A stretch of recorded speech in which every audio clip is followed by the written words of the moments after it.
Hijaunya lembah, hijaunya lereng pegunungan. Seri 5 Pelangi di Langit Singasari. Cerita, Esa Mintarja. Audiobook, novel silat. Bab 73. Ketika Ki Ajar sudah duduk di sebuah amben bambu, maka ia pun kemudian bertanya, "Bukankah aku masih mengenal rumahmu Kisatmaya? Aku sudah cemas bahwa kau tidak lagi tinggal di rumah ini sehingga aku akan menjadi kebingungan untuk mencarimu." "Ah, jika aku pindah dari tempat ini, lalu aku akan tinggal di mana?" sahut Kisatmaya. "Bukankah Kisatmaya mempunyai tanah yang luas dan rumah yang berceceran di seluruh telatah Kediri?" Ki Ajar itu berkelakar. Kisatmaya tertawa. Lalu katanya, "Kau masih juga senang bergurau sampai rambutmu menjadi putih seperti kapuk. Heh, bukankah kau dan seisi padepokanmu selamat?" "Semuanya baik-baik saja Kisatmaya. Sebagaimana keadaan di sini bukan?" bertanya Ki Ajar. "Sebagaimana kau lihat. Aku masih tetap seperti dahulu. Sehat, dan semuanya berjalan lancar.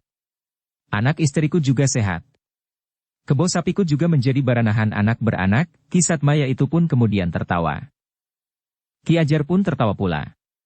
Sementara muridnya dalam sekilas itu pun telah teringat kembali, bahwa orang yang bernama Kisatmaya itu memang pernah mengunjungi padepokannya. Bukan hanya satu kali. Tetapi seperti yang dikatakan gurunya, yang terakhir kali adalah sekitar setahun yang lalu. Demikianlah maka pembicaraan selanjutnya dengan cepat telah berjalan semakin lancar, sehingga pada suatu saat Kisatmaya itu bertanya, "Siapakah yang datang bersamamu itu?" Ki Ajar berpaling kepada pututnya. Lalu katanya, "Salah seorang cantriku." Kisatmaya itu mengangguk-angguk. Katanya, "Aku tentu sudah pernah melihat sebelumnya." "Ya. Ia sudah lama berada di padepokanku. Ketika kau datang ke padepokan, ia sudah berada di padepokan itu pula," berkata Ki Ajar. Kisatmaya mengangguk-angguk. Sambil memandang Putut itu ia bertanya, "Siapakah namamu anak muda?" Putut yang duduk tepekur itu mengangkat wajahnya. Jawabnya, "Namaku Panjer, Kisatmaya." "Putut Panjer." "Oh," Kisatmaya mengangguk-angguk. Katanya, "Aku memang pernah mendengar namamu ketika aku berkunjung ke padepokanmu. Tetapi mata tua ini agaknya sudah menjadi kabur, sehingga aku tidak dapat dengan segera mengenalmu. Tetapi ketika aku mendengar namamu, maka aku segera teringat. Aku waktu itu sudah ikut melayani Kisatmaya ketika datang berkunjung ke padepokan kira-kira setahun yang lalu. Bahkan sejak kunjungan yang sebelumnya." Kisatmaya itu mengangguk-angguk. Kemudian ia pun kembali bertanya kepada Ki Ajar, apakah kedatangan Ki Ajar mempunyai kepentingan yang sangat mendesak.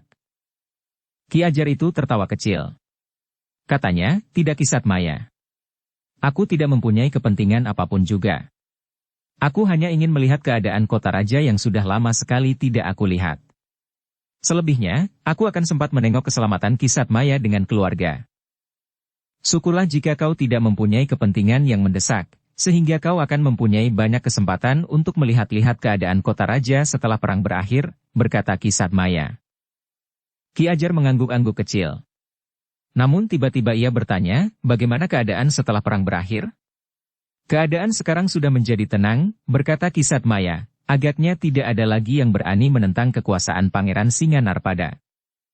"Pangeran Singanarpada?" ulang Ki Ajar. "Apakah Pangeran Singanarpada itu nama Sri Baginda di Kediri?" "Ah, tentu bukan," Kisatmaya tertawa, "kau benar-benar orang padepokan yang jauh ratu tetapi dekat batu. Kau tidak mengenal orang-orang penting yang terlibat dalam perang yang dahsyat kemarin?" Ki Ajar menggelengkan kepalanya. Katanya, "Aku memang tidak mengenal orang-orang penting di Kediri. Mungkin dengan tinggal beberapa hari di sini, pengetahuanku akan dapat bertambah." "Heh, siapakah Pangeran Singanarpada?" Tetapi Kisatmaya belum sempat menjawab, ketika pembantunya menghidangkan makanan dan minuman bagi tamu-tamunya. "Nah, marilah," berkata Kisatmaya, "wedang jahe hangat dengan gula kelapa. Jadah, jenang alot dan terasikan." Ki Ajar tersenyum sambil menyahut, "Terima kasih. Agaknya hidangan itu akan dapat menghangatkan tubuhnya setelah semalaman aku kedinginan." "Semalam Ki Ajar ada di mana? Pagi-pagi sekali Ki Ajar sudah berada di kota raja? Atau barangkali Ki Ajar sudah berada di kota raja sejak kemarin?" "Aku adalah orang padepokan Kisatmaya," jawab Ki Ajar, "dimanapun bagi kami tidak ada bedanya. Kami semalaman bermalam di perjalanan. Di Banjar Padukuhan, bertanya Kisat Maya. Ki Ajar menggeleng. Jawabnya, tidak Kisat Maya. Kami berdua bermalam di Pategalan. Tetapi bagi kami bukan sesuatu yang menyulitkan keadaan kami. Kami dapat tidur di mana saja. Kisat Maya mengangguk-angguk. Lalu, baiklah. Sekarang silahkan makan dan minum hidangan kami. Ki Ajar dan Putut yang mengikutnya itu pun kemudian meneguk minuman hangat yang dihidangkan. Bagaimanapun juga terasa juga nikmatnya setelah mereka menempuh perjalanan yang cukup jauh tanpa bekal makanan apapun juga dan sekedar minum air yang mereka bawa dengan sebuah impes. Karena itu, maka mereka pun kemudian sibuk dengan makanan dan minuman yang dihidangkan. Namun demikian, Ki Ajar menjadi agak kecewa karena pembicaraan yang terputus. Ia sudah hampir sampai pada satu keterangan yang diharapkannya.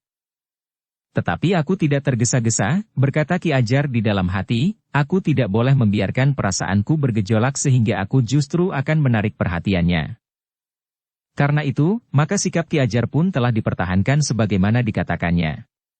Ia sama sekali tidak mempunyai keperluan apapun juga di kota raja selain sekedar untuk melihat-lihat. Namun Ki Ajar itu yakin, bahwa sebagai seorang yang memiliki sawah cukup luas dan ternak yang cukup banyak, Kisat Maya agaknya mempunyai banyak hubungan dengan orang-orang yang termasuk orang-orang yang penting. Menilik keadaan rumah dan halamannya, perabot-perabotnya, maka Kisat Maya memang seorang yang cukup kaya. Dan biasanya orang-orang kaya meskipun bukan pemimpin pemerintahan atau senapati perang, namun ia akan mempunyai pengaruh yang cukup besar di lingkungannya. Karena itu, maka Ki Ajar merasa bahwa ia telah berada di tempat yang benar. Bahkan seandainya ia tidak dapat memanfaatkan kedudukan dan pengaruh Kisat Maya yang kaya, maka kesemuanya tinggal di kota raja itu pun telah memberikan banyak keuntungan baginya. Sementara itu, Kisat Maya sama sekali tidak memikirkan kepentingan yang justru dapat mempengaruhi peredaran sejarah Kediri jika usaha Ki Ajar itu berhasil. Karena itu, maka dengan tanpa berprasangka sama sekali, ia memberikan tempat kepada Ki Ajar, yang baginya adalah seorang pertapa.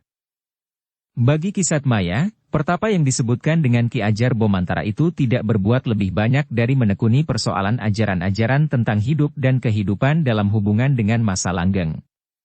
Namun Kisat Maya juga mengetahui pada saat-saat ia berada di Padepokan, bahwa para cantrik di Padepokan itu juga sedikit mempelajari olah kanuragan yang akan dapat mereka pergunakan untuk menolong yang lemah dan melindungi orang-orang yang dibayangi oleh tindak kejahatan.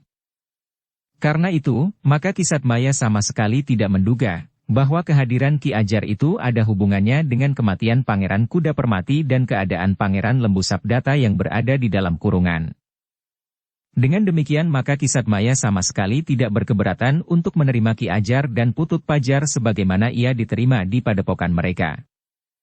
Sejak hari itu, maka Ki Ajar dan Putut Pajar berada di rumah Kisat Maya. Mereka berada di pondok kanan. Dengan senang hati seluruh keluarga Kisat Maya memperlakukan Ki Ajar dan Putut Pajar sebagaimana keluarga mereka sendiri. Tinggallah di sini sampai kapan kalian menghendaki, berkata Kisat Maya, rumahku terlalu besar untuk keluargaku berkata Kisat Maya, rumahku terlalu besar untuk keluargaku yang kecil. Karena itu, seandainya kalian akan tinggal di rumahku untuk seterusnya pun akan tidak berkeberatan sama sekali. Terima kasih Kisat Maya, jawab Ki Ajar, aku akan memanfaatkan kebaikan hati Kisat Maya. Mungkin aku akan berada di rumah ini untuk waktu yang lama, karena aku ingin mendapatkan pengalaman hidup di kota raja. Selama ini aku selalu berada di padepokan kecil yang terpencil dan sepi. Silahkan, sahut Kisat Maya, seandainya Ki Ajar memerlukan sesuatu, katakan saja. Mungkin aku dapat menolong. Seandainya Ki Ajar ingin seorang pengantar untuk melihat-lihat keadaan kota raja, seorang kemenakanku yang tinggal bersamaku di sini menjadi penunjuk. Kisat Maya terlalu baik, berkata Ki Ajar, bukan maksudku untuk terlalu merepotkan. Kisat Maya dan keluarga. Kisat Maya tertawa. Katanya, aku tidak berbuat apa-apa. Ki Ajar pun kemudian tertawa pula. Katanya, mungkin yang akan aku perlukan jauh lebih banyak dari yang Kisat Maya duga sebelumnya. Kisat Maya justru tertawa. Katanya, apakah yang Ki Ajar perlukan? Tetapi jika aku tidak mampu mengadakannya, maka aku pun akan mengatakannya. Demikianlah, maka untuk beberapa lamanya Ki Ajar dan Putut Panjer telah menjadi bagian dari keluarga Kisatmaya. Dengan demikian kehadiran mereka di Kediri seakan-akan telah mendapatkan alas tempat berpijak yang mapan, sehingga mereka tidak perlu dengan susah payah memikirkannya. Dalam kesempatan itulah, maka Ki Ajar dan Putut Panjer berusaha untuk mendapatkan keterangan tentang keadaan Pangeran Lembu Sabdata yang sedang dikurung dan dikawal kuat sekali oleh prajurit-prajurit pilihan dari Kediri. Namun dalam pada itu, pada saat yang ditunggu, ternyata Ki Ajar dan Putut Satmaya sempat juga berbincang dengan Ki Satmaya tentang keadaan Kediri yang pada saat itu datang ke rumah itu telah terputus. Dengan pendahuluan yang berputar-putar akhirnya Ki Ajar sampai pada satu pertanyaan, apakah kematian Pangeran Kuda Permati benar-benar membawa ketenangan di Kediri?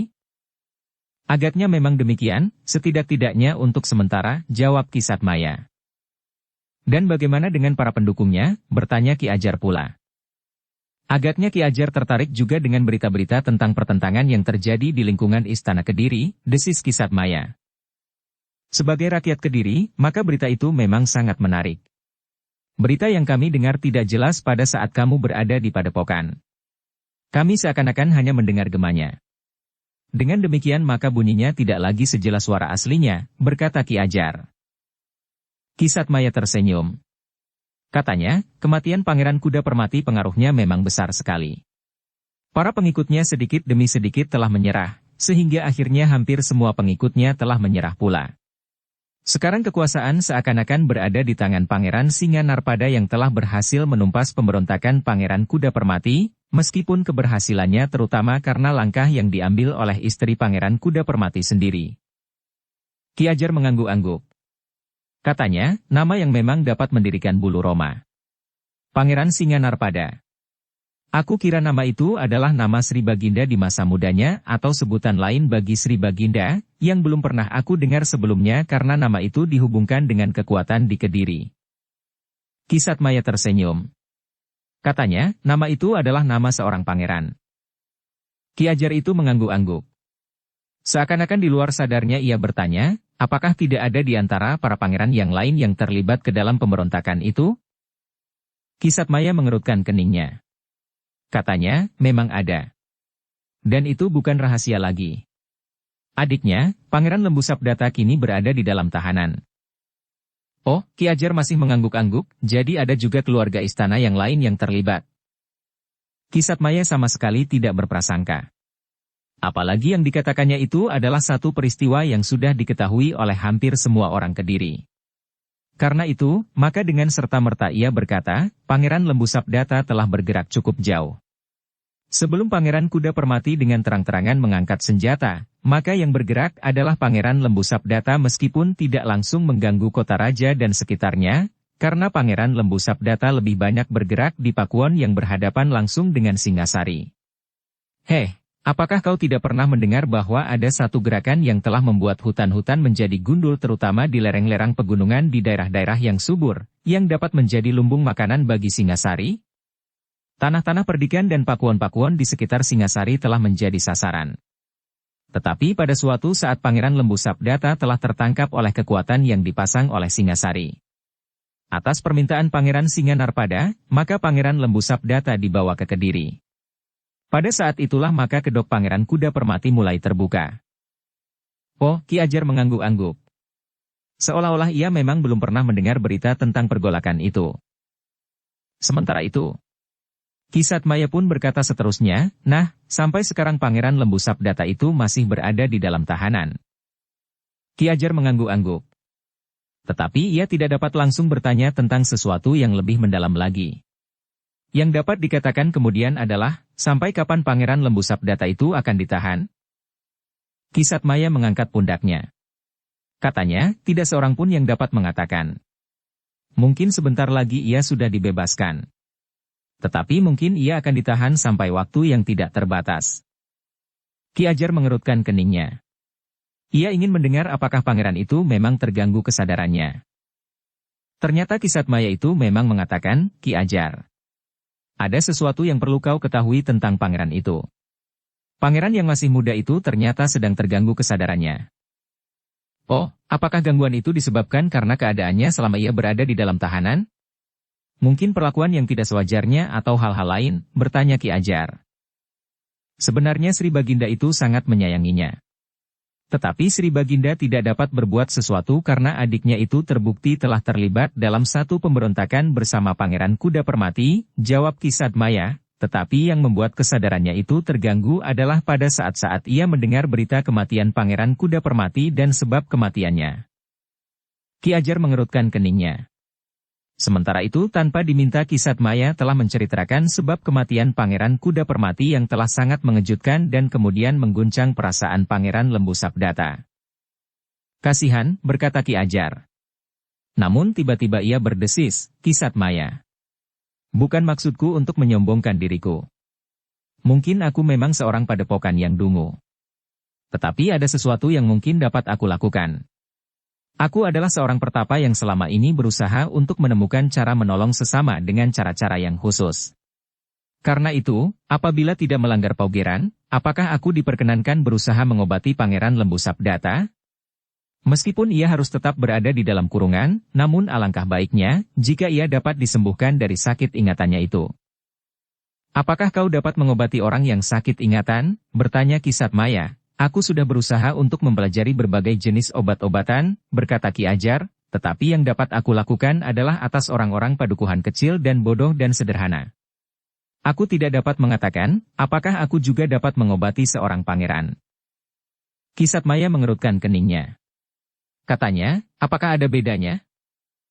Tentu ada, jawab Ki Ajar, orang-orang yang bodoh dan sederhana dengan mudah dapat berada di bawah pengaruh kekuatan jiwani yang ada di dalam diriku. Tetapi apakah orang-orang yang berkepribadian kuat dan pandai sebagaimana seorang pangeran akan dapat aku perlakukan seperti itu? Ki Satmaya mengangguk-angguk. Namun kemudian katanya, sekarang Pangeran Lembu Sabdata dalam keadaan di bawah pengawasan. Betapapun besar kesalahannya, ia memang perlu mendapat pertolongan jiwanya yang terganggu. Tetapi aku tidak tahu. Apakah Pangeran Singanarpada akan membenarkan? Tetapi bukankah Pangeran Lembu Sabdata adalah adik Sri Baginda yang disayanginya? Mungkin Pangeran Singanarpada tidak akan sependapat. Tetapi jika hal itu diperintahkan oleh Sri Baginda, apakah mungkin Pangeran Singanarpada menentangnya? Bertanya Ki Ajar. Ki Satmaya menarik nafas dalam-dalam. Katanya, aku tidak tahu. Aku tidak banyak mengetahui seluk-beluk istana. Ki Ajar mengangguk-angguk. Namun dengan demikian ia sudah memasuki satu langkah untuk dapat menuju ke sasarannya. Tetapi ia harus menahan diri untuk melangkah lebih berhati-hati. Katanya kemudian, Ki Satmaya. Bagiku keadaan Pangeran Lembu Sabdata itu sangat menarik untuk mendapat perhatian. Ki Satmaya menarik nafas dalam-dalam. Tetapi ia pun kemudian berkata, memang kita dapat menaruh belas kasihan. Tetapi apa yang dapat kita lakukan? Ki Ajar mengangguk-angguk. Namun ia berkata, Ki Satmaya. Apakah Ki Satmaya tidak dapat berusaha, lewat kawan-kawan Ki Satmaya? Atau siapapun juga? Untuk dapat sampai pada satu kemungkinan mengobati pangeran yang sakit itu? Tetapi dengan satu pengertian, bahwa aku sendiri tidak pasti bahwa aku akan dapat menyembuhkannya. Semuanya itu hanyalah satu usaha saja. Ki Satmaya mengerutkan keningnya. Katanya, Ki Ajar adalah seorang pertapa.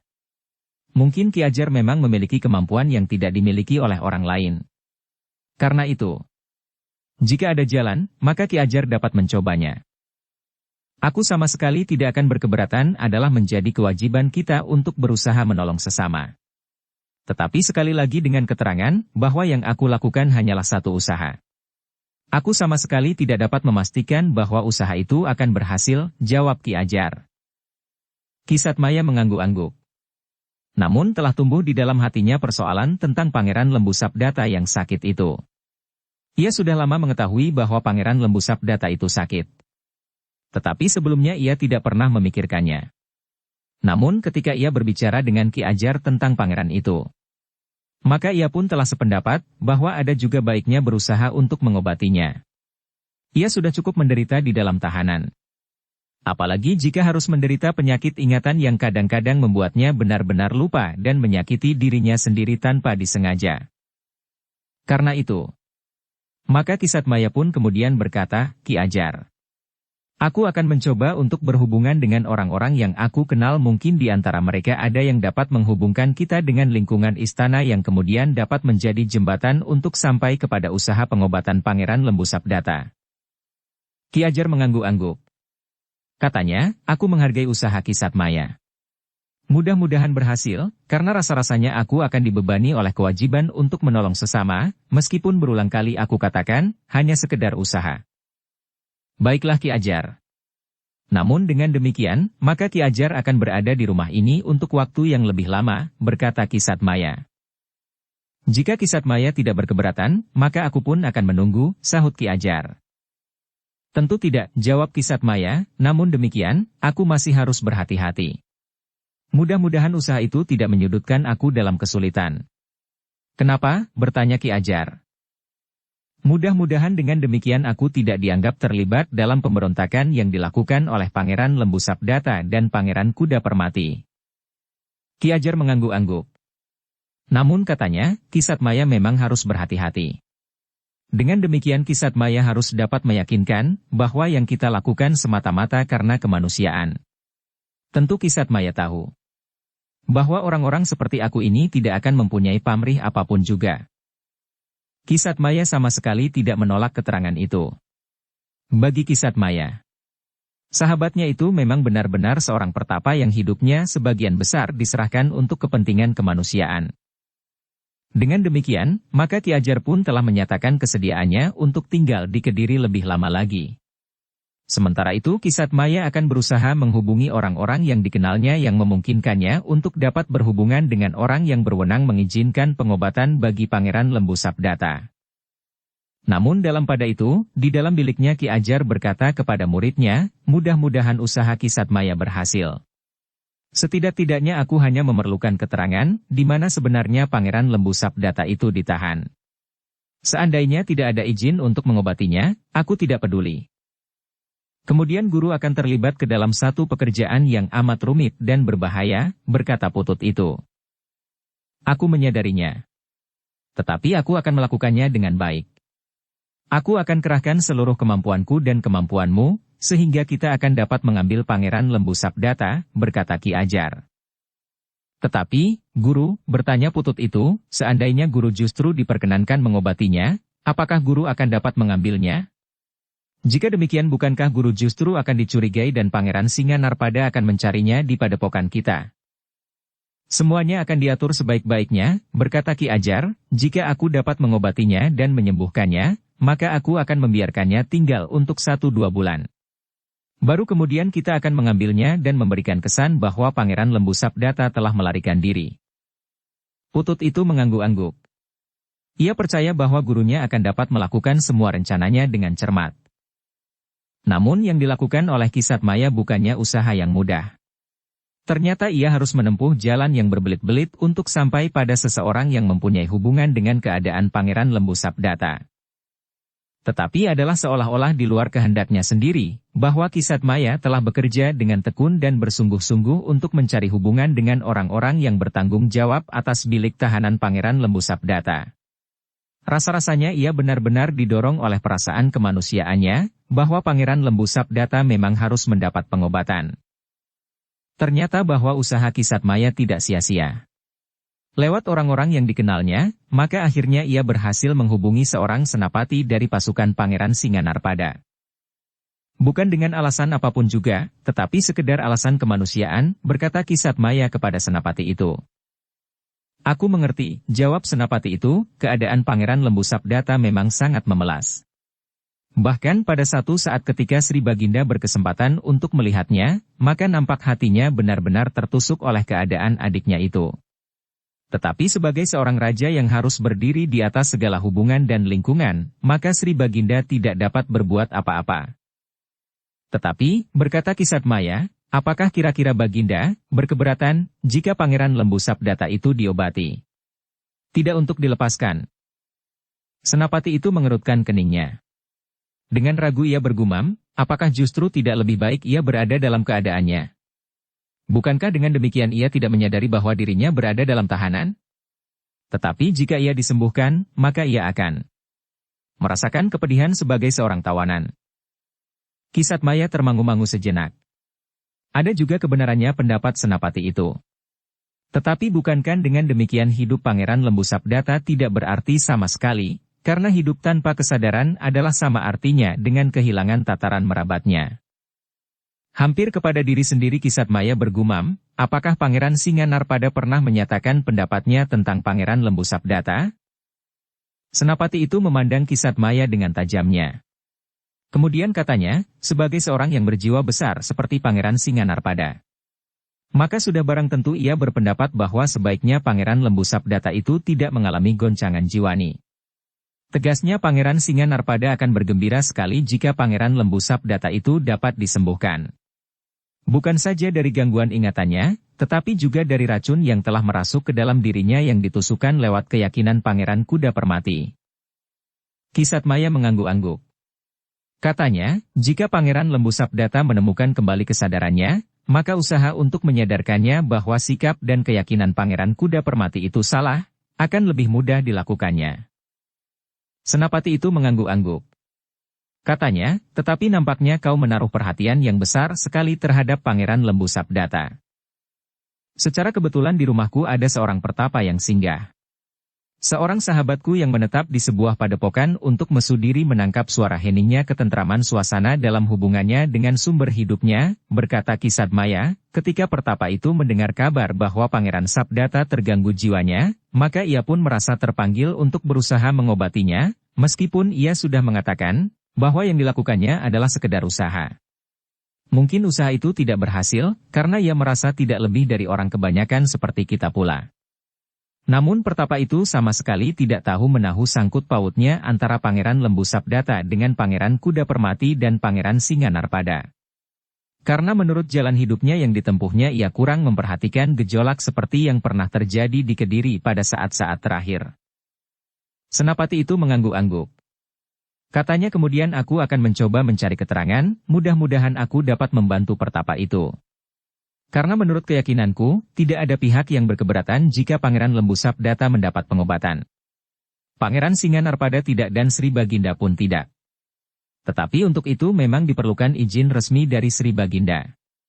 Pangeran Lembu Sabdata adalah seorang tawanan, namun ia juga salah seorang keluarga raja. Kisat Maya mengangguk-angguk. Katanya, kami menunggu hasilnya. Aku sudah minta pertapa itu untuk tidak tergesa-gesa meninggalkan rumahku. Tetapi aku tidak tahu sampai kapan ia dapat meninggalkan padepokannya. Aku akan berusaha dapat memberikan keterangan secepatnya, berkat Senapati itu. Dengan demikian, maka keterangan Kisat Maya kan kesediaan Senapati itu telah membuat Ki Ajar semakin mantap. Ia berharap bahwa ia benar-benar akan mendapat kesempatan untuk bertemu dengan Pangeran Lembu Sabdata. Setidak-tidaknya mengetahui di mana pangeran itu disimpan. Sebenarnya lah Senapati yang telah berhasil dihubungi Kisat Maya itu pun berusaha untuk mendapat kesempatan berbicara langsung dengan Pangeran Singanarpada. Menurut pendapatnya Pangeran Singanarpada akan dapat menyampaikannya kepada Sri Baginda di Kediri. Tetapi kesempatan untuk berbicara dengan Pangeran Singanarpada tentang Pangeran Lembu Sabdata itu tidak didapatkannya dengan mudah. Pada saat-saat terakhir, Pangeran Singanarpada masih juga sibuk untuk membenahi lingkungan keprajuritan Kediri yang telah dikoyak-koyak oleh Pangeran Kuda Permati.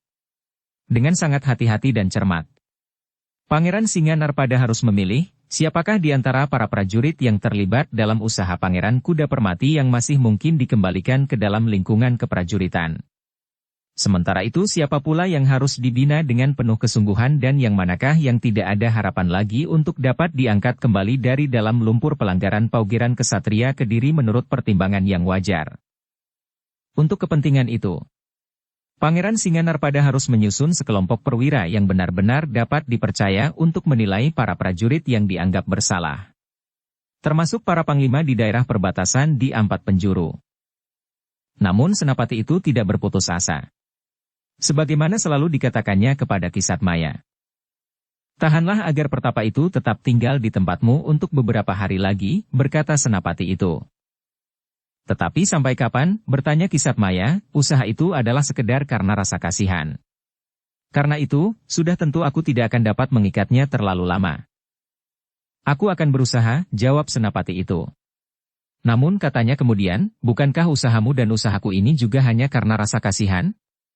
Bukankah aku dan Kisat Maya tidak mempunyai pamrih lain?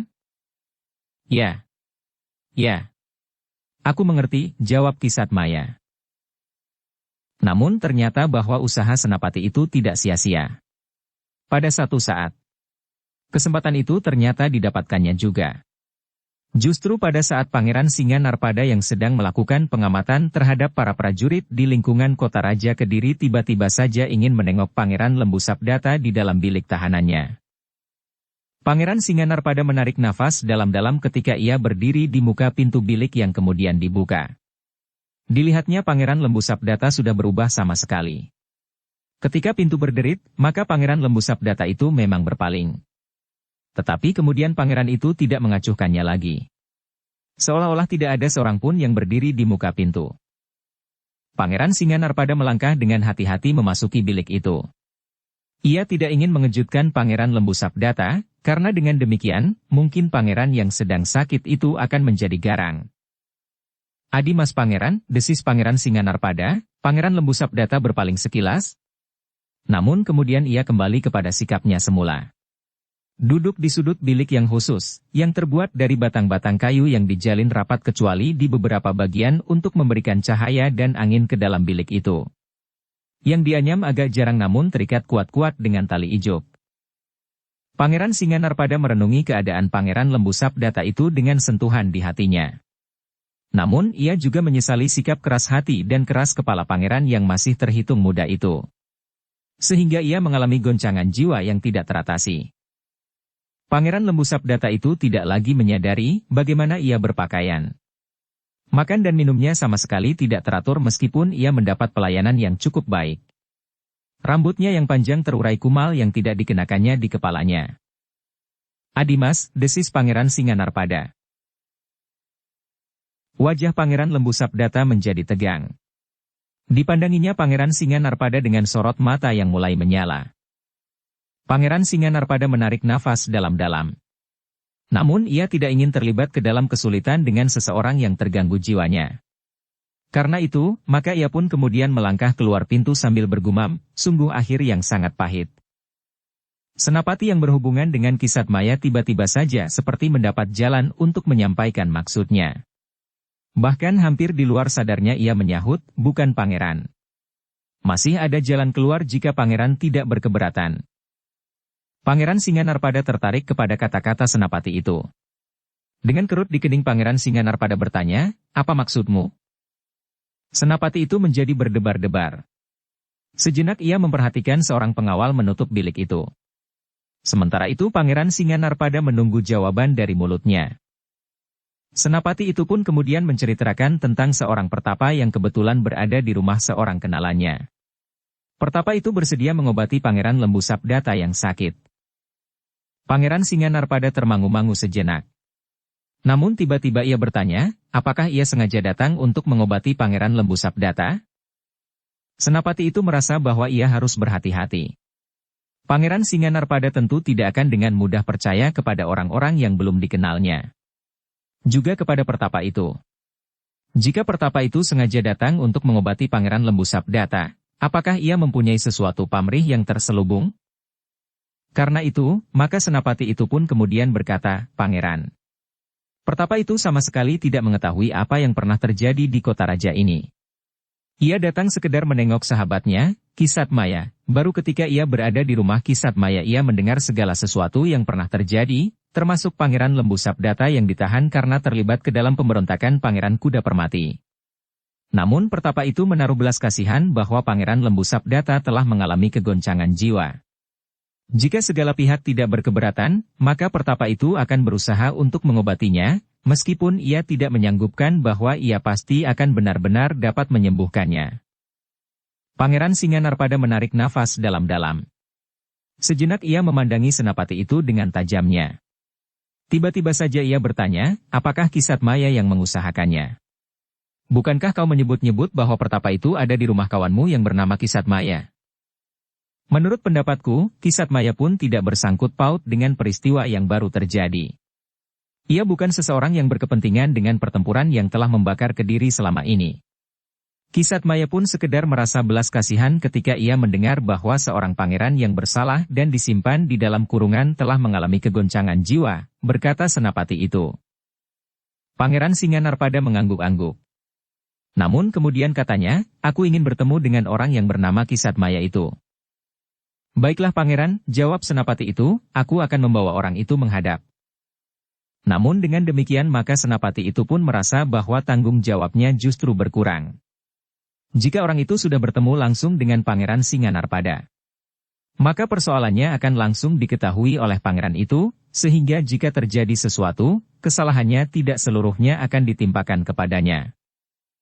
Demikianlah, sebagaimana diperintahkan oleh Pangeran Singanarpada, maka senapati itu telah membawa Kisatmaya menghadap. Dengan teliti Pangeran Singanarpada bertanya tentang diri Kisatmaya sendiri, sikapnya dan kesetiaannya kepada Kediri, serta kemungkinan hubungan yang ada antara Kisatmaya dengan peristiwa yang baru saja terjadi. Aku sama sekali tidak terlibat ke dalam pertentangan yang baru saja terjadi pangeran, jawab Kisatmaya, bahkan aku pernah mengalami kesulitan karena 3 ekor kudaku telah diambil oleh orang-orang yang menyebut dirinya pejuang-pejuang di bawah pimpinan Pangeran Kuda Permati. Pangeran Singanarpada mengerutkan keningnya. Katanya, kudamu diambil oleh para pengikut Pangeran Kuda Permati? Atau kau memang menyerahkan kudamu kepada mereka? Mereka yang mengambil kuda-kudaku pangeran, jawab Kisatmaya, tetapi aku tidak berani melawan kehendak mereka. Aku harus menyerahkannya jika aku masih ingin hidup. Pangeran Singanarpada mengangguk-angguk. Katanya, siapa yang mengatakan kepadamu bahwa Pangeran Lembu Sabdata adalah seorang pangeran yang terlibat ke dalam pemberontakan Pangeran Kuda Permati dan kemudian mengalami sakit ingatan? Kisatmaya termangu-mangu sejenak. Namun kemudian katanya, bukankah banyak orang-orang yang mengatakannya tentang keadaan Pangeran Lembu Sabdata?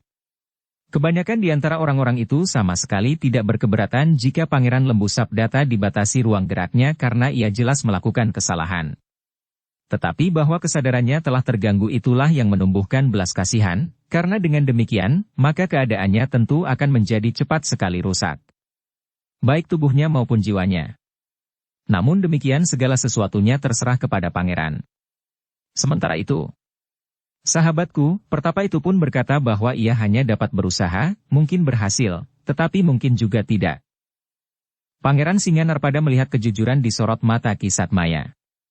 Karena itu, maka katanya, aku tidak berkeberatan Kisatmaya. Tetapi bagaimana dengan sahabatmu itu? Apakah padanya tidak ada niat tersembunyi? Menurut pendapatku, tentu tidak pangeran. Ia baru mendengar peristiwa yang terjadi di kota raja setelah ia berada di rumah, berkata Kisatmaya.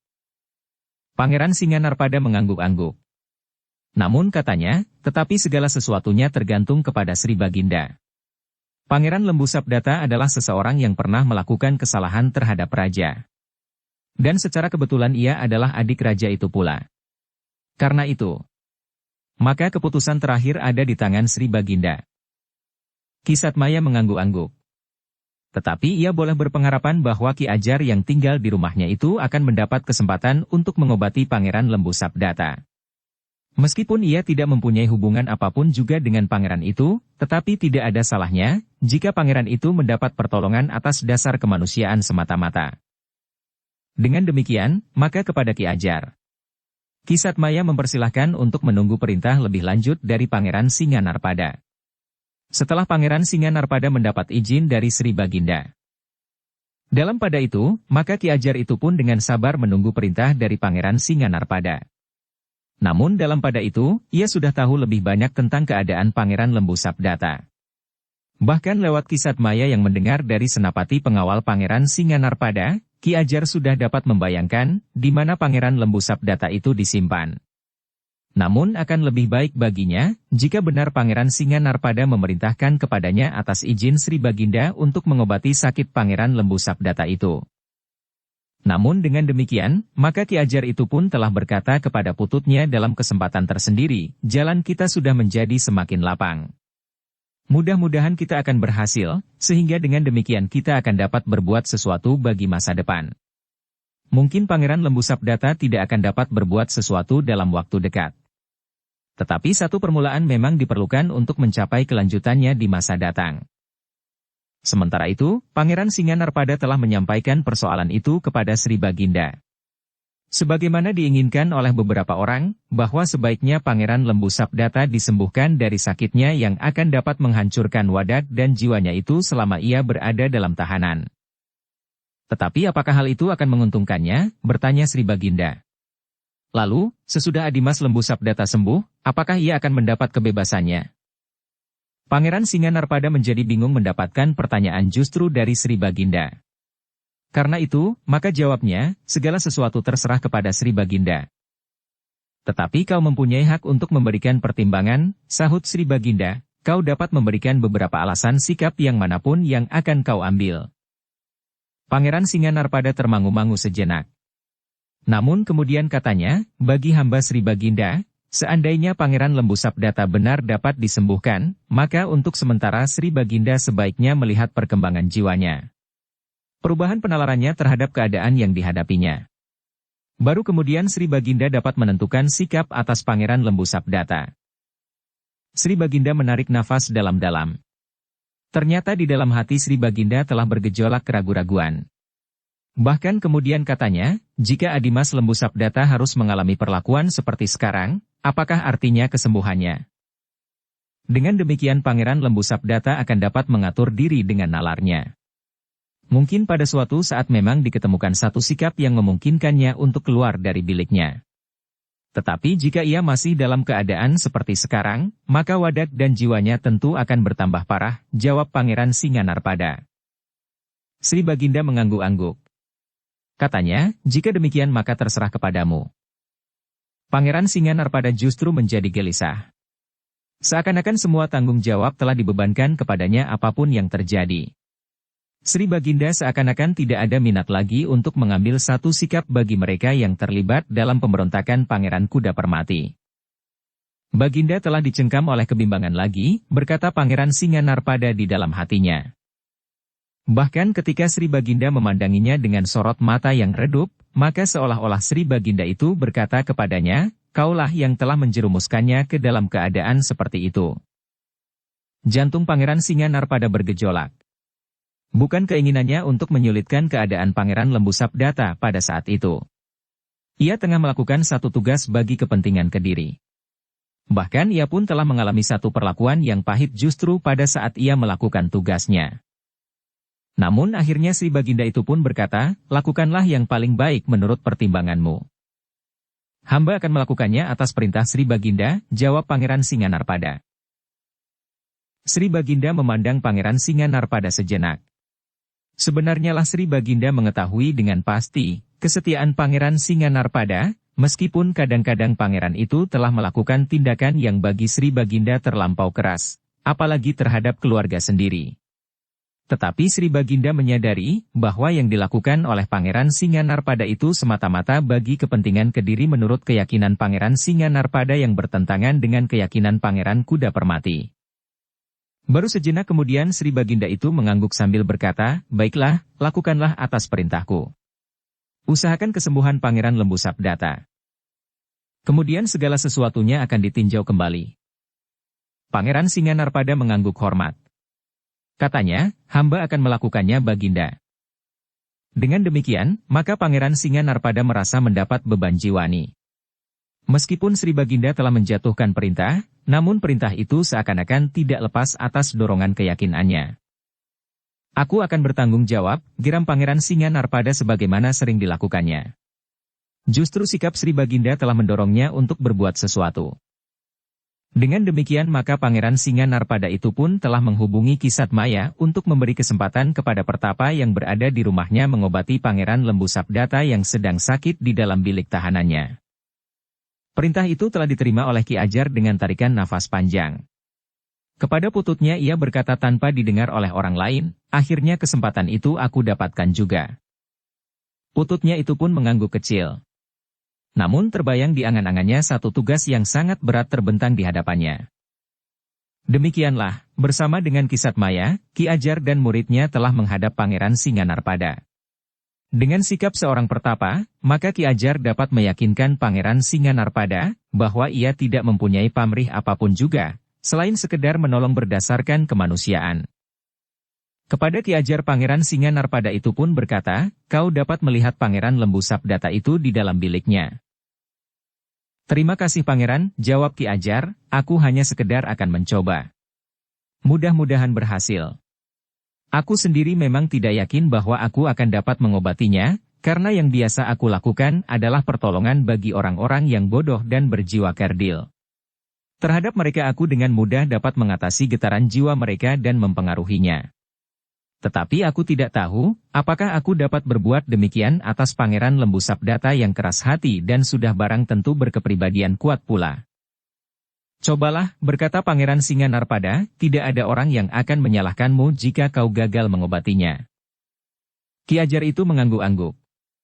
Namun yang terasa mempunyai kepribadian yang sangat kuat mula-mula bukannya Pangeran Lembu Sabdata, tetapi adalah Pangeran Singa Narpada. Pangeran ini memang luar biasa, berkata Ki Ajar di dalam hatinya jika ia mendapat kesempatan berhadapan dengan Pangeran Kuda Permati secara pribadi, agaknya Pangeran Kuda Permati akan mendapat lawan yang tangguh. Bahkan agaknya Pangeran Singa Narpada memang lebih besar dari Pangeran Kuda Permati meskipun dalam lapis-lapis yang sangat tipis, sehingga dalam kesempatan demikian, masih ada harapan bagi Pangeran Kuda Permati, meskipun dalam perbandingan yang lebih kecil. Dengan hati-hati hal itu disampaikannya kepada muridnya yang dengan setia mengikuti segala petunjuk dan perintahnya. Ki Ajar bermaksud menunjukkan kepada muridnya sikap seseorang yang berpijak pada satu kepribadian yang kuat lepas dari ungkapan-ungkapan yang nampak dalam tingkah lakunya. Sementara itu, diantar oleh senapati kawan Kisat Maya yang menghubungkan keinginan Ki Ajar itu dengan Pangeran Singa Narpada mereka pergi ke bilik tempat Pangeran Lembu Sabdata ditahan. Demikian mereka sampai ke bilik tahanan Pangeran Lembu Sabdata, maka kesan yang pertama-tama diterima oleh Ki Ajar adalah kegoncangan jiwani yang tidak terkendali. Ruangan tempat Pangeran Lembu Sabdata itu ditahan terasa pengap dan berserakan. Kotor dan bertebaran dengan benda-benda yang tidak berarti. Apakah ruang ini selalu dalam keadaan yang demikian? Bertanya Ki Ajar kepada senapati itu. Senapati itu mengangguk. Katanya, sudah diusahakan untuk membersihkan ruangan itu. Menggantikan benda-benda yang tidak dapat dipakai lagi, termasuk pembaringan dan geledek kecil itu. Tetapi dalam waktu 1 hari, semuanya sudah rusak lagi. Makan dan minum yang disediakan, memang sering dimakan dengan lahap sebagaimana seharusnya, tetapi kadang-kadang makanan dan minuman itu hanya disebar di seluruh ruangan. Ki Ajar menarik nafas dalam-dalam. Ia tidak mengira bahwa keadaan Pangeran Lembu Sabdata ternyata sudah sangat parah. Namun demikian, sebagai seseorang yang telah mesu diri di dalam sebuah padepokan untuk waktu yang lama, yang mempelajari berbagai ilmu dari yang kasar sampai yang paling lembut, maka Ki Ajar memang bertekad untuk berusaha mengobatinya. Pada pertemuan yang pertama dengan Pangeran Lembu Sabdata, sama sekali belum tersentuh hubungan lahir maupun batin antara pangeran yang sedang sakit itu dengan Ki Ajar yang ingin mengobatinya, namun Ki Ajar memang tidak tergesa-gesa. Untuk beberapa hari ia memang hanya akan melihat keadaan dan tingkah laku Pangeran Lembu Sabdata sampai pada saatnya ia akan menentukan apa yang harus dilakukannya. Terserah kepadamu Ki Ajar, berkata Pangeran Singa Narpada pada suatu saat, kau mendapat izin untuk berada di daerah dan di dalam ruang tahanan Pangeran Lembu Sabdata bagi usahamu untuk mengobatinya. Terima kasih Pangeran, sahut Ki Ajar, keadaannya sudah agak parah. Tetapi aku akan berusaha dengan cara apapun yang aku kenal. Ternyata kesempatan yang terbuka itu dipergunakan sebaik-baiknya oleh Ki Ajar. Tia tidak saja mempelajari keadaan Pangeran Lembu Sabdata, tetapi Ki Ajar dan muridnya juga mempelajari keadaan ruang dan lingkungan tahanan Pangeran Lembu Sabdata itu. Sehingga dengan demikian, maka Ki Ajar itu akan dapat menyusun rencananya dengan sebaik-baiknya. Jika pada saatnya ia harus mengambil pangeran itu, maka ia tidak akan terlalu banyak mengalami kesulitan. Diperintahkannya kepada muridnya untuk mengenali dengan sebaik-baiknya setiap lekuk dari lingkungan ruang tahanan Pangeran Lembu Sabdata itu. Murid Ki Ajar itu pun telah melakukan sebaik-baiknya sebagaimana diperintahkan oleh gurunya. Ia telah mengenali semua tempat. Semua liku-liku lingkungan itu tanpa menarik perhatian siapapun juga. Pada hari-hari berikutnya, Ki Ajar mulai mencoba menyentuh perasaan Pangeran Lembu Sabdata yang seakan-akan telah tertutup. Ia mulai berdiri di luar bilik Pangeran Lembu Sabdata, pada batang-batang kayu yang dipasang lebih jarang untuk memungkinkan cahaya dan angin masuk ke dalam ruangan. Sekali-sekali Pangeran Lembu Sabdata telah melihatnya. Namun seperti biasanya, ia tidak mengacuhkan apapun di sekitarnya. Bukan saja benda-benda, tetapi juga orang-orang yang mencoba menghubunginya. Bahkan benda-benda yang ada di dalam biliknya telah dirusaknya. Tetapi Ki Ajar melakukannya dengan sabar. Sehari, 2 hari. Sedangkan di hari-hari berikutnya maka ia pun mulai minta agar pintu bilik itu dibuka. Aku akan mulai memperkenalkan diriku, berkata Ki Ajar kepada petugas yang menjaga Pangeran Lembu Sabdata. Petugas itu pun mengerti bahwa yang dilakukan Ki Ajar itu adalah atas izin Pangeran Singanarpada. Tetapi penjaga itu meragukan apakah usaha orang tua itu akan berhasil. Pada hari pertama Ki Ajar memasuki bilik itu, maka ia berusaha untuk menarik perhatian Pangeran Lembu Sabdata. Dengan berjalan mengelilingi bilik itu, maka Ki Ajar berusaha untuk menjajaki sentuhan yang masih dapat mengenai perasaan Pangeran Lembu Sabdata yang seakan-akan telah tertutup rapat. Ternyata Pangeran Lembu Sabdata masih tetap dalam sikapnya.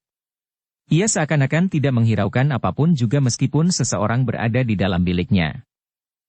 Namun Ki Ajar adalah orang yang memiliki ilmu dan kemampuan yang tinggi, bukan saja dalam olah kanuragan, tetapi juga dalam olah kejiwaan dan pengetahuan tentang pengobatan. Namun sakit yang diderita oleh Pangeran Lembu Sabdata bukan sakit kewadagan. Tetapi goncangan jiwani yang luar biasa telah membuatnya kehilangan kesadarannya. Karena itu, maka pengobatan yang dilakukan oleh Ki Ajar pun harus melalui hubungan jiwani di samping obat-obat yang dapat memperkuat daya tahan tubuh Pangeran Lembu Sabdata. Demikianlah. Sejak saat itu, Ki Ajar benar-benar telah melakukan pengobatan terhadap pangeran itu. Ia mulai berhasil menyentuh perasaannya dan mendapat perhatiannya. Kemudian dengan kekuatan jiwanya Ki Ajar mulai mempengaruhi pribadi Pangeran Lembu Sabdata meskipun keduanya belum berhasil berbicara yang satu dengan yang lain. Getaran-getaran kekuatan jiwa Ki Ajar seakan-akan telah terpancar dari dalam dirinya dan mempengaruhi getar jiwa Pangeran Lembu Sabdata yang terganggu itu. Dengan demikian, maka perlahan-lahan Ki Ajar sedikit demi sedikit mempengaruhi jiwa Pangeran Lembu Sabdata, yang lambat laun, keduanya mulai dapat saling berhubungan meskipun masih dalam tataran yang kacau. Pangeran Lembu Sabdata mulai tertarik melihat kehadiran Ki Ajar meskipun keduanya belum dapat berhubungan dengan pembicaraan apapun juga. Dengan telaten Ki Ajar menghadapi pangeran yang sakit itu dibantu oleh muridnya. Meskipun masih belum dalam tataran yang tinggi, namun Putut itu mampu juga membantu Ki Ajar berhubungan dengan getar pribadinya untuk mempengaruhi pribadi Pangeran Lembu Sabdata yang seolah-olah hilang dari dirinya. Sekali-sekali Pangeran Singanarpada memerlukan melihat perkembangan keadaan Pangeran Lembu Sabdata. Namun pada beberapa pekan kemudian, ia masih belum melihat kemajuan keadaan Pangeran Lembu Sabdata itu. Tetapi aku sudah berhasil berhubungan, berkata Ki Ajar. Pangeran Singanarpada hanya mengangguk-angguk saja. Tetapi menurut penglihatannya, Pangeran Lembu Sabdata masih belum berubah sama sekali. Kita harus telaten, berkata Ki Ajar. Namun Pangeran Singanarpada tidak dapat memaksakan keinginannya untuk mempercepat pengobatan yang dilakukan oleh pertapa tua itu. Apalagi pertapa itu sudah mengatakan bahwa ia hanya sekedar mencoba. Jika ia gagal, maka tidak ada orang yang akan menyalahkannya. Tetapi Ki Ajar sendiri ternyata kemudian mempunyai keyakinan bahwa ia tidak akan gagal. Perlahan-lahan tetapi pasti, ia mulai dapat meraba secara jiwani keadaan Pangeran Lembu Sabdata. Goncangan-goncangan yang telah membuatnya kehilangan kesadaran telah ditelusurinya dan kemudian pada saatnya, Pangeran Lembu Sabdata itu terkejut melihat seseorang berada di dalam biliknya. Ia mulai dapat memusatkan perhatiannya dan untuk pertama kalinya pangeran itu bertanya kepada Ki Ajar, "Siapa kau?" Ki Ajar menarik nafas dalam-dalam. Pangeran Lembu Sabdata memang belum dapat dikuasai sepenuhnya. Tetapi pertanyaan itu merupakan kepastian hubungan antara Ki Ajar dengan Pangeran Lembu Sabdata itu. Sejak itu, maka hubungan di antara keduanya pun berjalan semakin rancak. Meskipun kadang-kadang masih terjadi benturan-benturan kecil. Namun beberapa hari kemudian, maka keduanya mulai dapat bercakap-cakap dalam pengertian yang masih simpang siur. Tetapi Ki Ajar adalah orang yang benar-benar berilmu tinggi. Dengan kekuatan pancaran pribadinya, maka perlahan-lahan ia berhasil menguasai Pangeran Lembu Sabdata. Apalagi ketika kemudian Pangeran Lembu Sabdata sekali-sekali bersedia minum obat yang sudah dipersiapkan. Kepada muridnya Ki Ajar berkata, aku yakin bahwa aku akan dapat mengobatinya dan menguasainya. Jika ia mulai menyadari apa yang terjadi, maka aku akan dapat membisikkan di telinganya apa yang seharusnya dilakukannya. Tetapi sudah tentu aku belum akan dapat berbicara tentang niatku dalam keseluruhan. Putut itu pun mengangguk-angguk. Ia yakin bahwa gurunya akan dapat menyelesaikan semua rencananya dengan baik. Demikianlah dari hari ke hari, Ki Ajar berupaya dengan segenap kemampuannya untuk mengobati Pangeran Lembu Sabdata. Dan dari hari ke hari pula terdapat kemajuan betapa lambatnya atas kesehatan Pangeran Lembu Sabdata. Ketika pada suatu saat Pangeran Singanarpada datang untuk menengok keadaan Pangeran Lembu Sabdata, maka ia sudah mulai melihat perubahan. Bilik pangeran itu tidak lagi nampak kotor sekali. Dan Pangeran Lembu Sabdata sudah mulai mengenali pakaiannya kembali. Pangeran Singanarpada menarik nafas dalam-dalam. Kepada Ki Ajar yang kebetulan juga berada di tempat itu pula, Pangeran Singanarpada berkata, terima kasih atas jerih payah Ki Ajar. Nampaknya usaha Ki Ajar itu mulai nampak hasilnya. Meskipun jika Pangeran Lembu Sabdata itu sembuh, justru akan membuat aku lebih pening lagi menghadapinya, tetapi dengan demikian aku tidak lagi berhadapan dengan orang yang sakit ingatan. Ki Ajar menarik nafas dalam-dalam. Tetapi ia harus memperhitungkan sikap Pangeran Singanarpada. Agaknya Pangeran Singanarpada adalah seorang senapati yang mempunyai penggeraita yang sangat tajam, sehingga seakan-akan ia mampu membuat perhitungan-perhitungan yang tepat bagi keadaan yang bakal terjadi. Namun Pangeran Singanarpada tetap berpendirian, bahwa sebaiknya Pangeran Lembu Sabdata dapat disembuhkan. Karena dengan demikian, keadaan Pangeran Lembu Sabdata tidak lagi menggelitik perasaannya. Beberapa hari kemudian, maka Pangeran Lembu Sabdata mulai dapat diajak berbicara.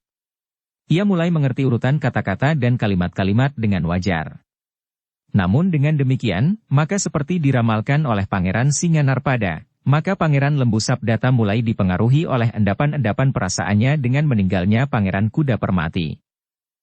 Berjalan dengan tumbuhnya kesadarannya yang maju perlahan-lahan, maka endapan-endapan itu pun mulai bermunculan pula ke permukaan. Ki Ajar memang sudah siap menghadapi keadaan yang demikian. Karena itu, maka ia pun mulai berusaha untuk mengatasinya. Dengan pengaruh getaran pribadinya yang kuat, serta kemampuan penguasaannya atas Pangeran Lembu Sabdata secara jiwani, maka Ki Ajar dapat dengan cermat membatasi akibat-akibat yang tidak dikehendaki justru karena perkembangan penyembuhannya. Namun perkembangan keadaan Pangeran Lembu Sabdata telah menimbulkan tanggapan baik dari pihak. Bahkan ketika Sri Baginda mendengar keadaan Pangeran Lembu Sabdata, maka Sri Baginda pun telah berkenan untuk menengoknya. Ternyata Pangeran Lembu Sabdata sudah dapat mengenali Sri Baginda dan menyambutnya kedatangannya sebagaimana seharusnya. Syukurlah, berkata Sri Baginda, kau menjadi berangsur baik. Pangeran Lembu Sabdata yang sudah menyadari tentang keadaannya, dan bahwa ia sudah terganggu jiwanya untuk beberapa saat lamanya, hanya menundukkan kepalanya saja. Mudah-mudahan keadaan menjadi lekas pulih kembali, berkata Sri Baginda. Hamba mohon restu Sri Baginda, jawab Pangeran Lembu Sabdata.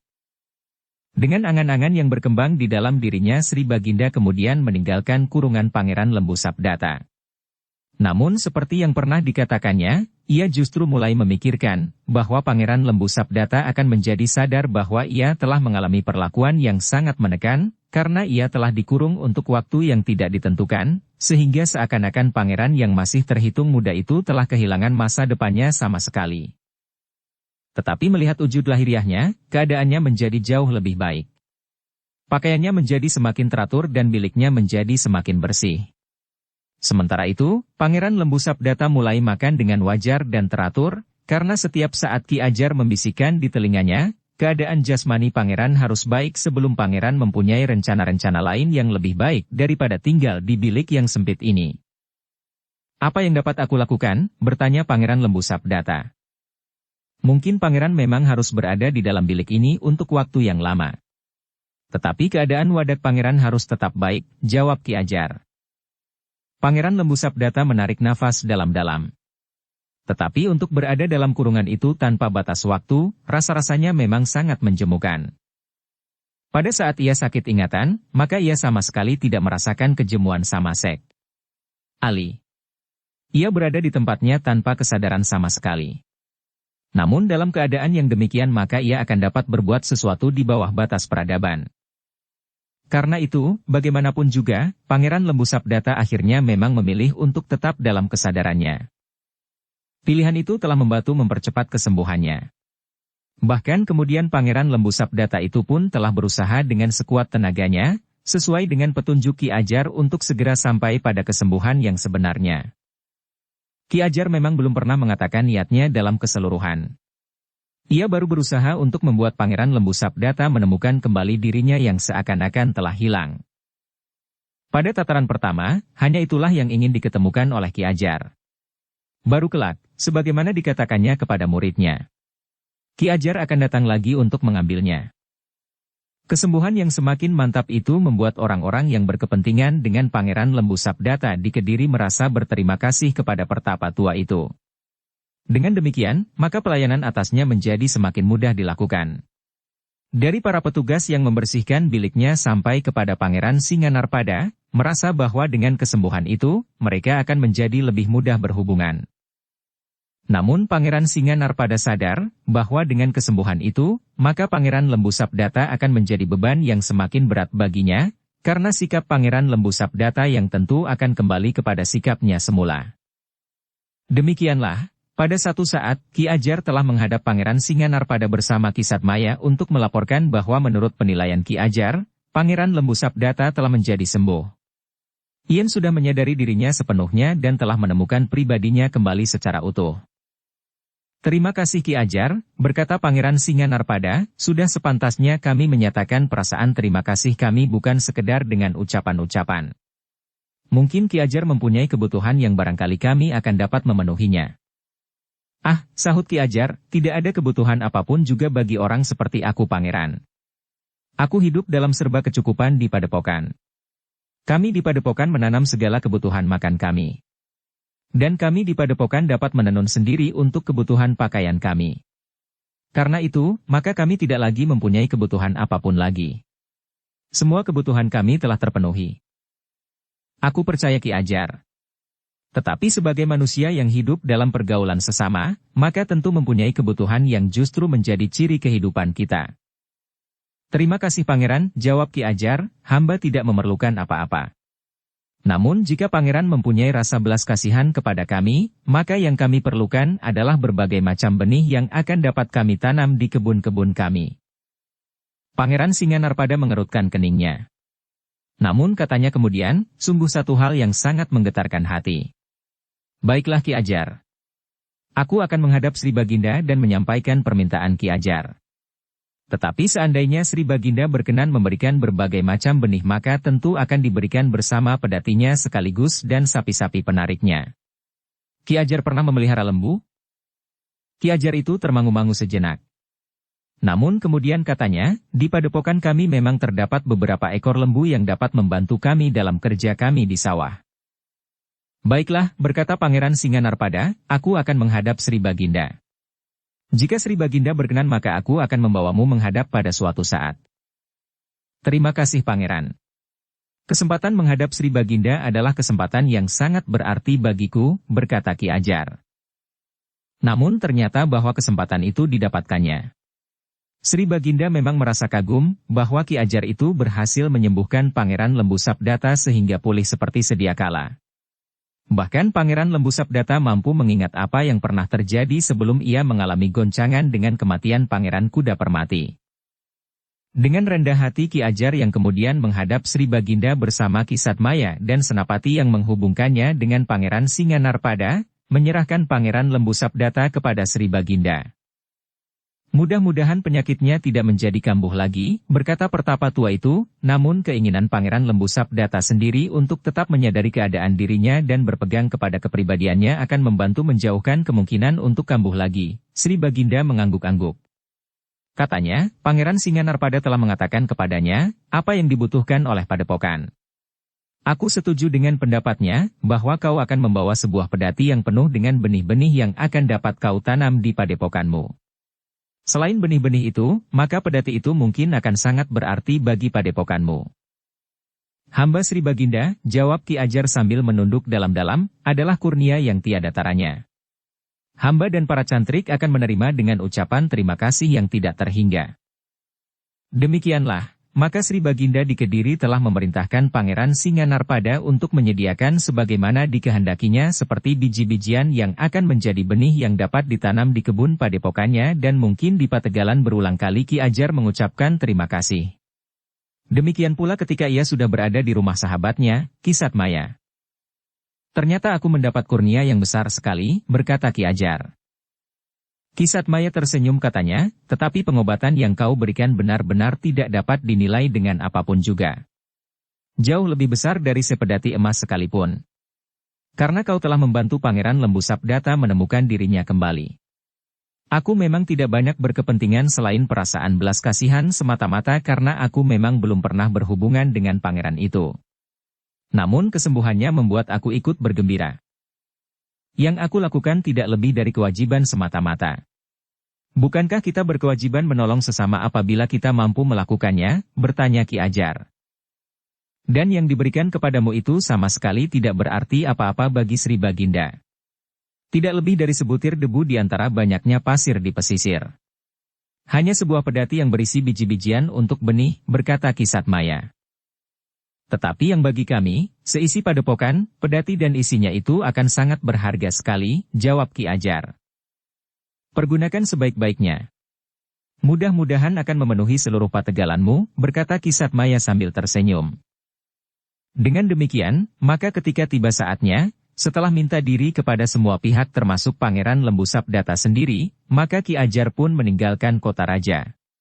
Sementara itu, Pangeran Lembu Sabdata pun telah mengucapkan terima kasih yang tidak ada taranya kepada Ki Ajar.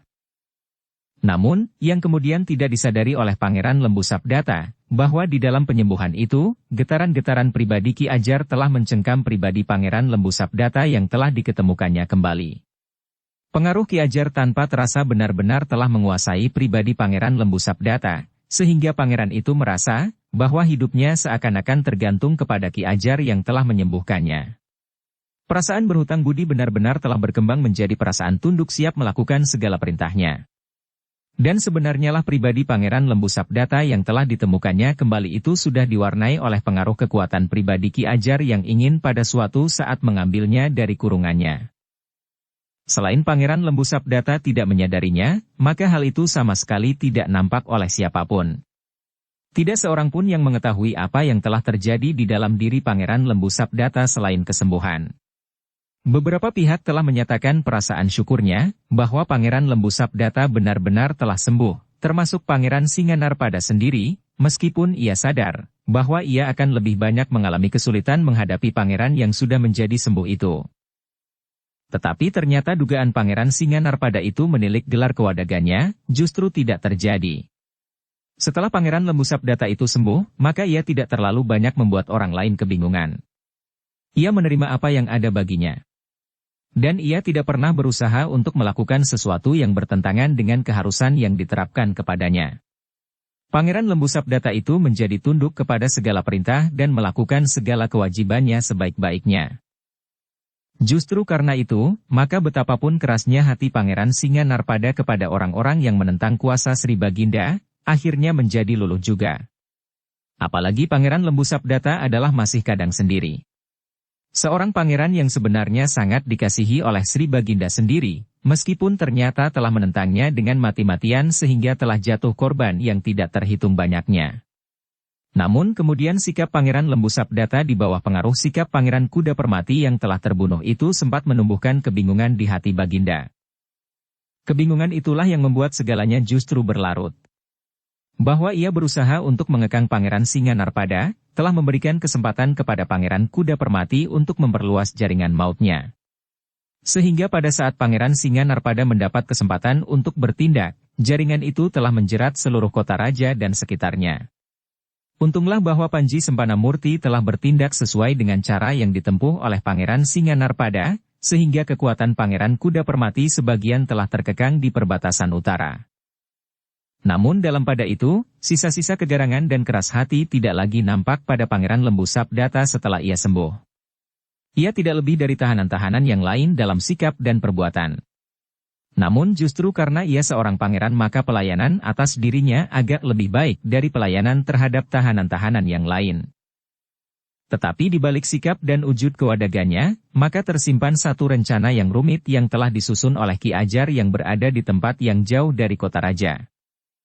Sementara itu, Ki Ajar yang telah kembali ke padepokannya, merasa bahwa sebagian usahanya telah berhasil. Jauh lebih mudah dari yang diduga semula.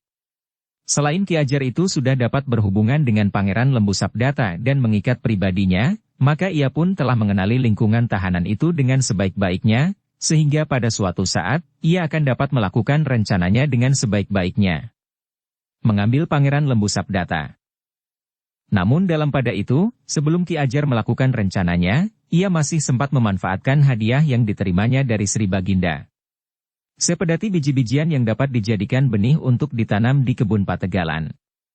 Jenis tanaman yang dapat menjadi berlipat banyaknya, yang pada saatnya akan dapat ditanam di Pategalan yang luas. Biji-bijian yang dibawa itu adalah jenis tanaman yang sangat bermanfaat bagi kehidupan sehari-hari. Sementara itu, pedati dengan sepasang lembu itu pun ternyata menjadi sangat bermanfaat pula bagi padepokannya. Dalam pada itu, Ki Ajar ternyata mampu mengendalikan diri untuk tidak berbuat dengan tergesa-gesa. Ia tidak dengan segera berusaha mengambil Pangeran Lembu Sabdata. Tetapi ia menunggu sampai saatnya, orang-orang Kediri tidak akan menuduhnya menjadi sebab hilangnya Pangeran Lembu Sabdata.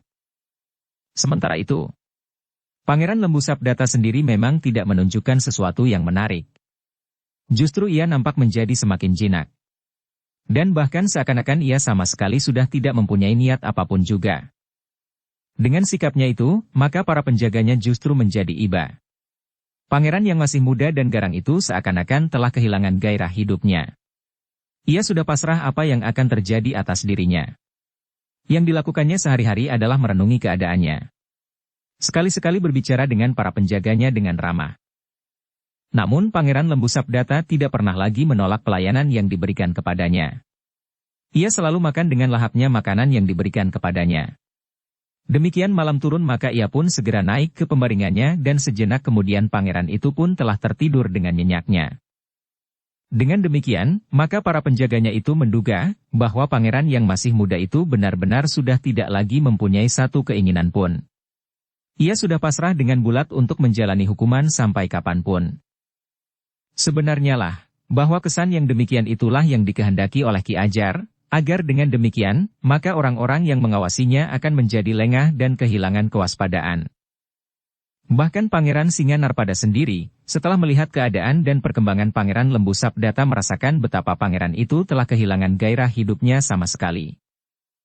Tetapi dengan demikian, ia akan menemukan ketenangan di dalam pasrahnya, berkata Pangeran Singanarpada kepada Sri Baginda, ketika Sri Baginda menanyakan kepadanya tentang perkembangan keadaan Pangeran Lembu Sabdata.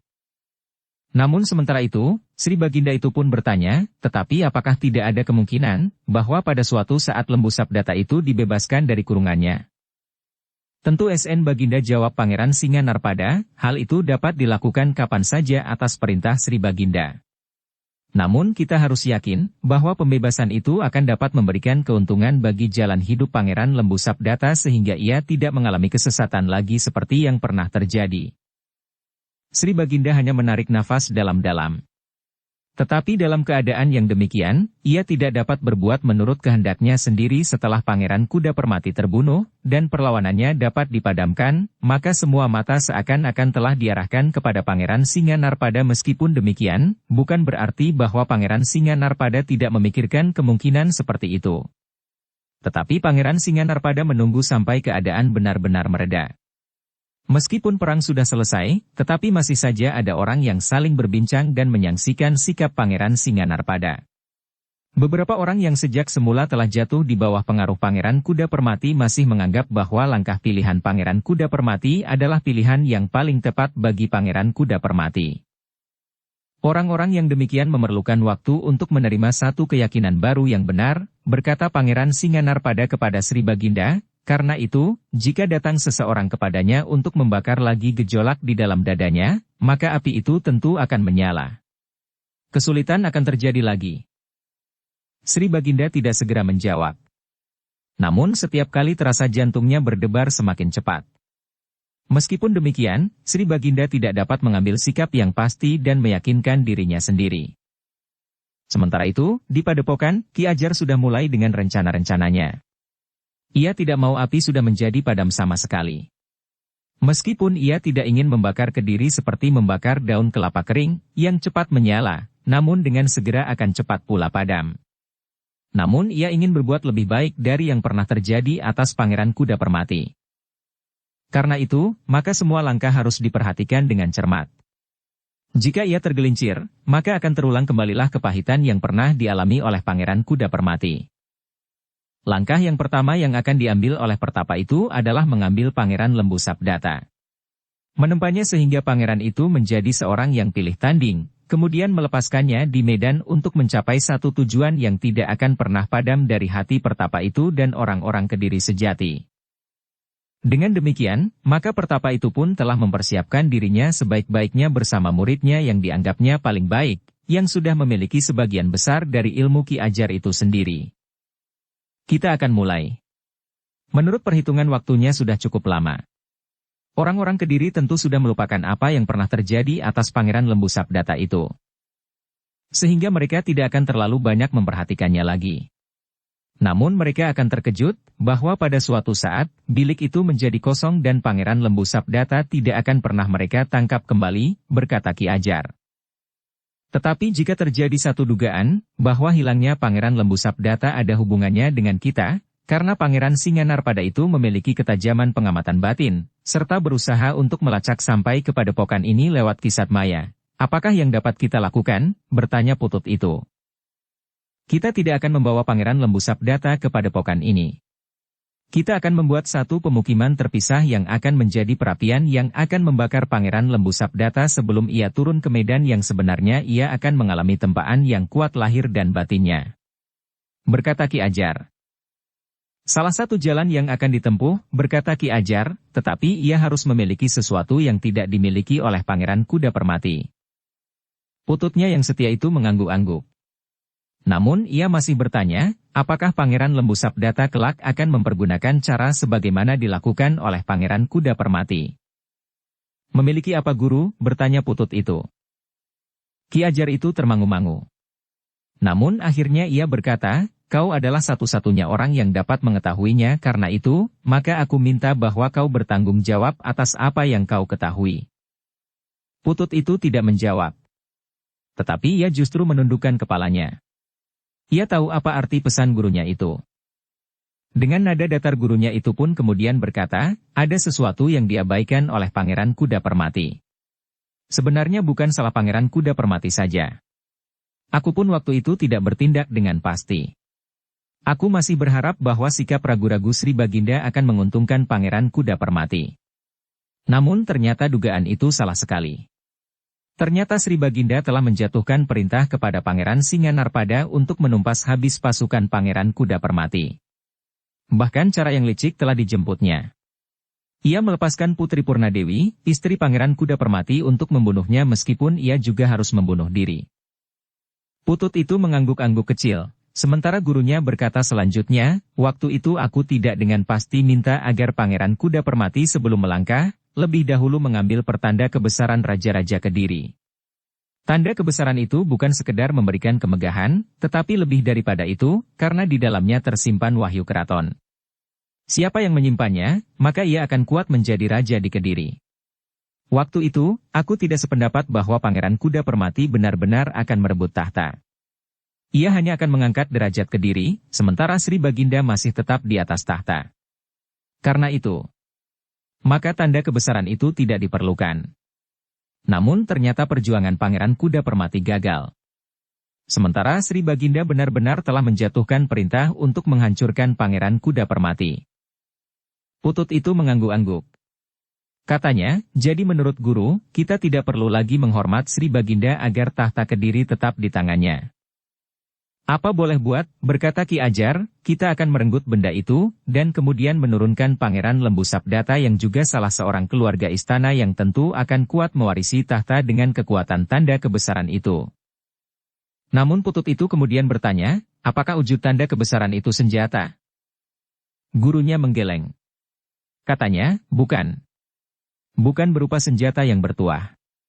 Tetapi wujud dari tanda kebesaran yang sekaligus menyimpan wahyu keraton itu berupa sebuah mahkota. Mahkota, bertanya Putut itu. Ya, mahkota yang jarang sekali keluar dari gedung perbendaharaan. Karena benda itu, selain mempunyai tuah yang sangat tinggi nilainya, harga benda itu sendiri pun tentu sangat mahal karena terbuat daripada emas dan bertahtakan permata yang tidak terhitung banyaknya. Intan dan berlian, berkata Ki Ajar. Putut itu menarik nafas dalam-dalam. Hampir di luar sadarnya ia berdesis, jadi benda itu harus diambil? Gurunya menarik nafas dalam-dalam. Kemudian jawabnya dengan nada dalam, ya. Apa boleh buat? Justru karena Sri Baginda tidak mau berpihak kepada Pangeran Kuda Permati atau cita-citanya yang akan tetap hidup di dada orang-orang Kediri yang sejati. Muridnya mengangguk-angguk. Ia sadar bahwa tugas yang akan dilakukannya adalah tugas yang sangat berat. Mengambil Pangeran Lembu Sabdata.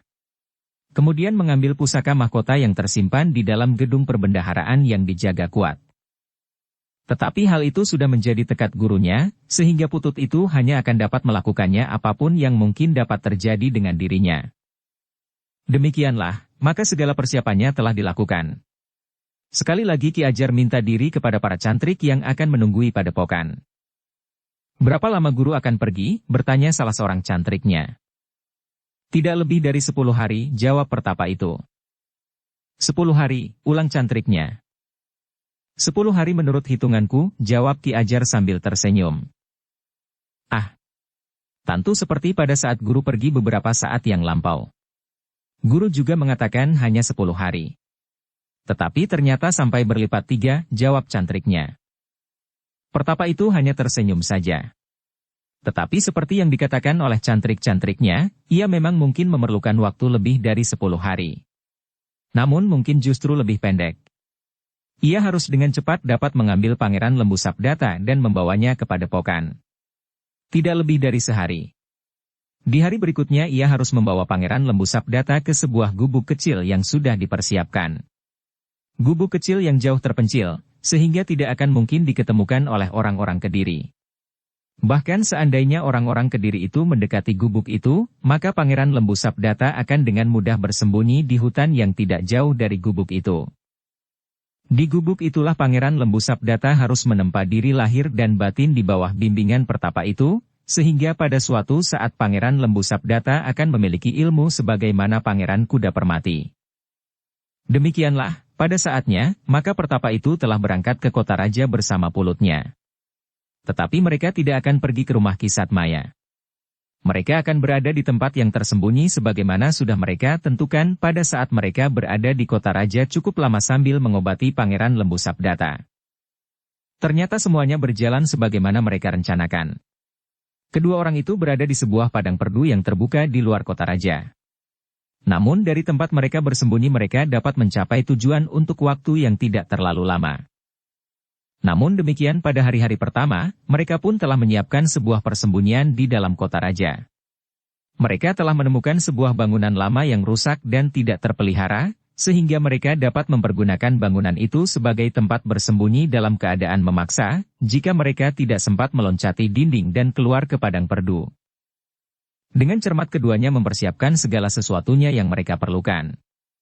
Termasuk bekal makanan dan air minum karena segala kemungkinan dapat terjadi. Setelah semua persiapan mereka selesaikan dengan baik, maka mulailah keduanya menyelidiki sasaran. Ternyata Pangeran Lembu Sabdata masih berada di tempatnya semula. Pangeran itu tidak dipindahkan ke tempat lain. Penjagaan pun tidak lagi dilakukan terlalu ketat. Karena sikap Pangeran Lembu Sabdata yang semakin meyakinkan bahwa ia sudah pasrah sebulat-bulatnya. Pada malam hari dengan diam-diam pertapa itu melihat-lihat suasana. Bagaimana mereka akan dapat membawa Pangeran Lembu Sabdata itu keluar dari lingkungannya. Dari tempat yang gelap, Ki Ajar dan muridnya mengamati keadaan dengan saksama. Mereka memperhatikan di mana para peronda itu berada. Kapan di antara mereka akan berkeliling di seputar bilik tahanan itu? Berapa orang dan apakah mereka siap dengan senjata mereka? Ternyata semuanya tidak berubah seperti yang pernah mereka kenal sebelumnya. Pada saat pertapa itu mengobati Pangeran Lembu Sabdata, maka keadaan itu telah dipelajari dengan saksama. Semuanya masih seperti sedia kala, desis Ki. Ajar. Ya guru, jawab muridnya, menurut pendapatku, kita akan dapat segera mulai. Besok kita akan mengambil Pangeran Lembu Sabdata. Malam ini kita akan berada di bangunan yang rusak itu, agar kita tidak terlalu letih keluar masuk kota. Bukankah kita sudah menyediakan bekal di tempat itu? Bertanya Ki Ajar. Sudah guru. Semuanya sudah tersedia, jawab Putut itu. Demikianlah, maka hari-hari yang menegangkan itu akan segera sampai ke puncaknya. Di malam berikutnya, pertapa itu benar-benar berniat untuk mengambil Pangeran Lembu Sabdata dari tempatnya. Pertapa itu berharap usahanya akan berhasil karena para petugas agaknya benar-benar sudah menjadi lengah. Pada hari yang berikutnya, pertapa dan muridnya berada di rumah yang rusak itu sejak semalam. Mereka mencoba untuk beristirahat, mengurangi ketegangan yang rasa-rasanya telah mencengkam jantung mereka. Hampir sehari-harian keduanya duduk sambil berbincang. Kemudian berbaring dan tidur dengan nyenyak. Mereka benar-benar melepaskan segala macam ketegangan yang akan dapat membuat mereka menjadi ragu-ragu untuk bertindak. Baru ketika matahari mulai turun sampai ke batas dataran edarnya, maka kedua orang itu mulai bersiap-siap. Langit semakin lama menjadi semakin suram. Dan sebentar kemudian maka bintang-bintang pun mulai bergayutan di lembaran yang biru kehitaman. Apakah kau sudah siap? Bertanya pertapa itu kepada muridnya. Sudah guru, jawab muridnya. Lahir dan batin? Bertanya gurunya pula. Ya guru. Lahir dan batin, jawab muridnya pula. Kau sudah makan? Tiba-tiba saja gurunya memberikan pertanyaan yang tidak diduga. Dengan ragu-ragu muridnya menjawab, sudah guru. Bekal yang kita sediakan masih cukup. Gurunya mengangguk-angguk. Katanya, baiklah. Kita berangkat sekarang, untuk melakukan satu tugas yang sangat penting. Satu tugas yang akan menyangkut sejarah kehidupan Kediri dan Singasari. Jika kita berhasil, meskipun nama kita tidak pernah disebut-sebut oleh sejarah, tetapi kitalah yang sebenarnya memegang peranan dalam perubahan-perubahan yang akan terjadi. Tetapi kau jangan menjadi sakit hati karenanya, jika kelak orang yang disebut pahlawan dari orang-orang Kediri sejati bukan namamu dan namaku. Putut itu mengangguk-angguk. Katanya, ya guru. Aku mengerti. Tetapi sebenarnya lah bahwa yang penting bagiku adalah tercapainya satu keinginan yang luhur. Siapapun yang akan disebut sebagai pahlawannya. Bagus, sahut pertapa itu. Jika demikian kita memang dapat mulai sekarang. Ya guru. Aku sudah siap, jawab muridnya. Demikianlah keduanya kemudian meninggalkan bangunan tua yang telah rusak itu. Mereka memasuki malam yang semakin gelap menuju ke lingkungan Istana Kediri. Mereka sudah bertekad untuk melepaskan Pangeran Lembu Sabdata yang akan mereka siapkan untuk merubah kedudukan Kediri terutama di hadapan Singasari. Dengan hati-hati kedua orang itu merayap di sepanjang dinding-dinding halaman menuju ke sasaran. Dalam perjalanan, murid pertapa itu pun sudah benar-benar mempersiapkan diri. Ia sudah mempersiapkan jenis-jenis senjata kecilnya. Ia membawa pasar-pasar kecil yang disimpan di dalam kantung-kantung ikat pinggangnya melingkari lambungnya. Sementara itu, dalam pertempuran yang keras, Putut itu sudah menyiapkan senjatanya yang sangat dibanggakannya. Sebilah keris yang besar yang diletakkannya di punggungnya. Setiap saat diperlukan, maka senjata-senjata itu akan dapat dipergunakan sebaik-baiknya. Berapapun lawan yang akan dihadapinya, maka pasar-pasar kecilnya akan dapat membantunya.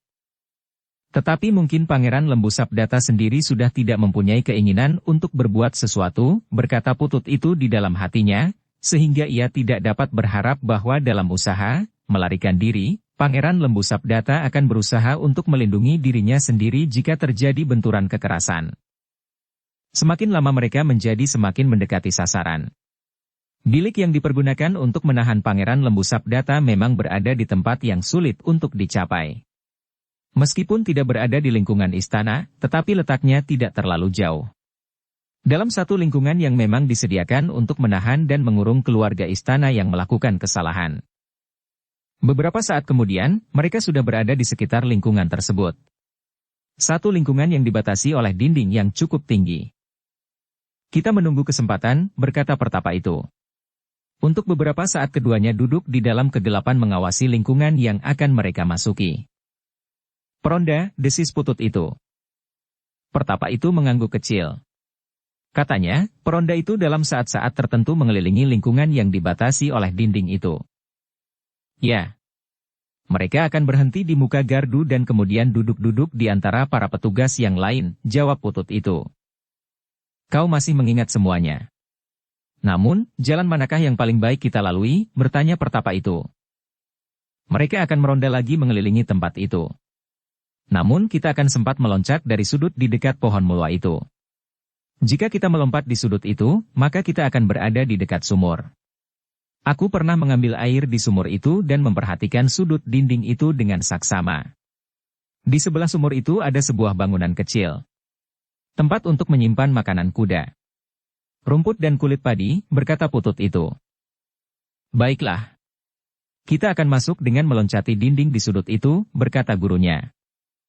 Ki Ajar itu pun kemudian mempersiapkan diri. Tetapi ia tidak segera beranjak dari tempatnya sehingga muridnya itu pun menjadi heran. Bahkan kemudian bertanya, marilah guru, selagi peronda itu baru saja lewat. Kau kira sebentar lagi mereka akan lewat? Bertanya gurunya. Ya. Dalam saat-saat tertentu mereka meronda mengelilingi dinding itu, jawab muridnya. Ya. Karena itu, maka kita harus berusaha agar mereka tidak lagi mengelilingi dinding itu, jawab gurunya. Maksud guru, bertanya Putut itu. Apakah kau tidak mengerti? Gurunya justru bertanya. Muridnya menarik nafas dalam-dalam.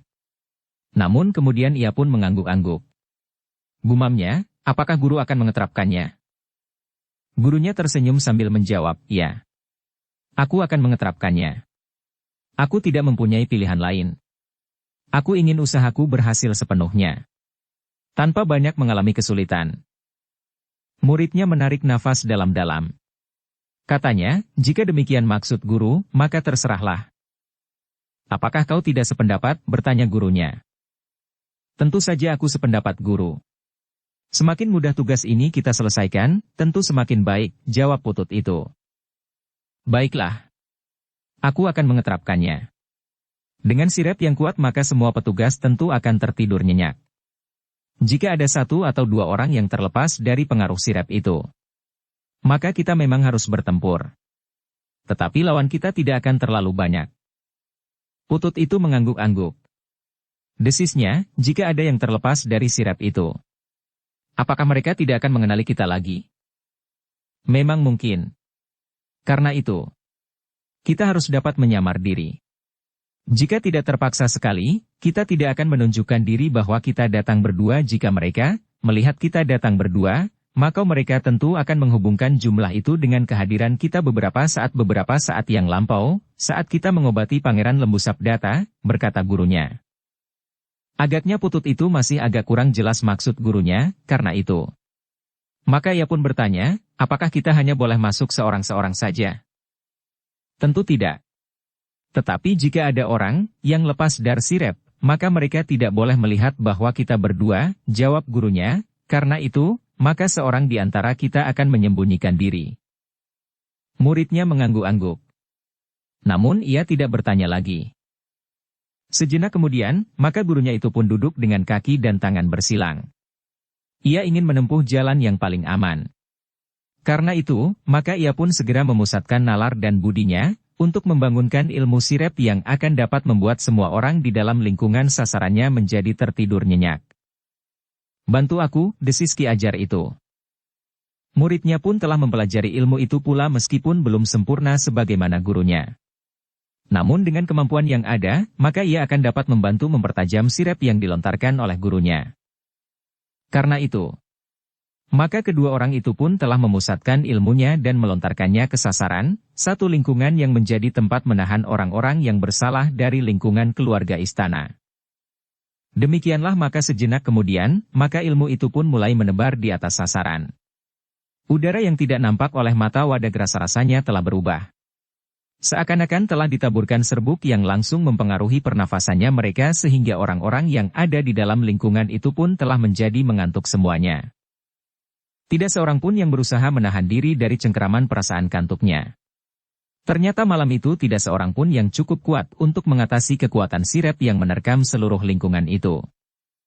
Beberapa saat lamanya Ki Ajar dan muridnya masih dalam pemusatan nalar dan budi mereka mengerahkan segenap kemampuan mereka, karena taruhan dari kerja mereka saat itu terlalu besar. Pangeran Lembu Sabdata. Karena itu, maka mereka tidak mau gagal. Setelah melepaskan ilmu mereka, maka untuk beberapa saat keduanya menunggu. Baru kemudian mereka mulai bergerak.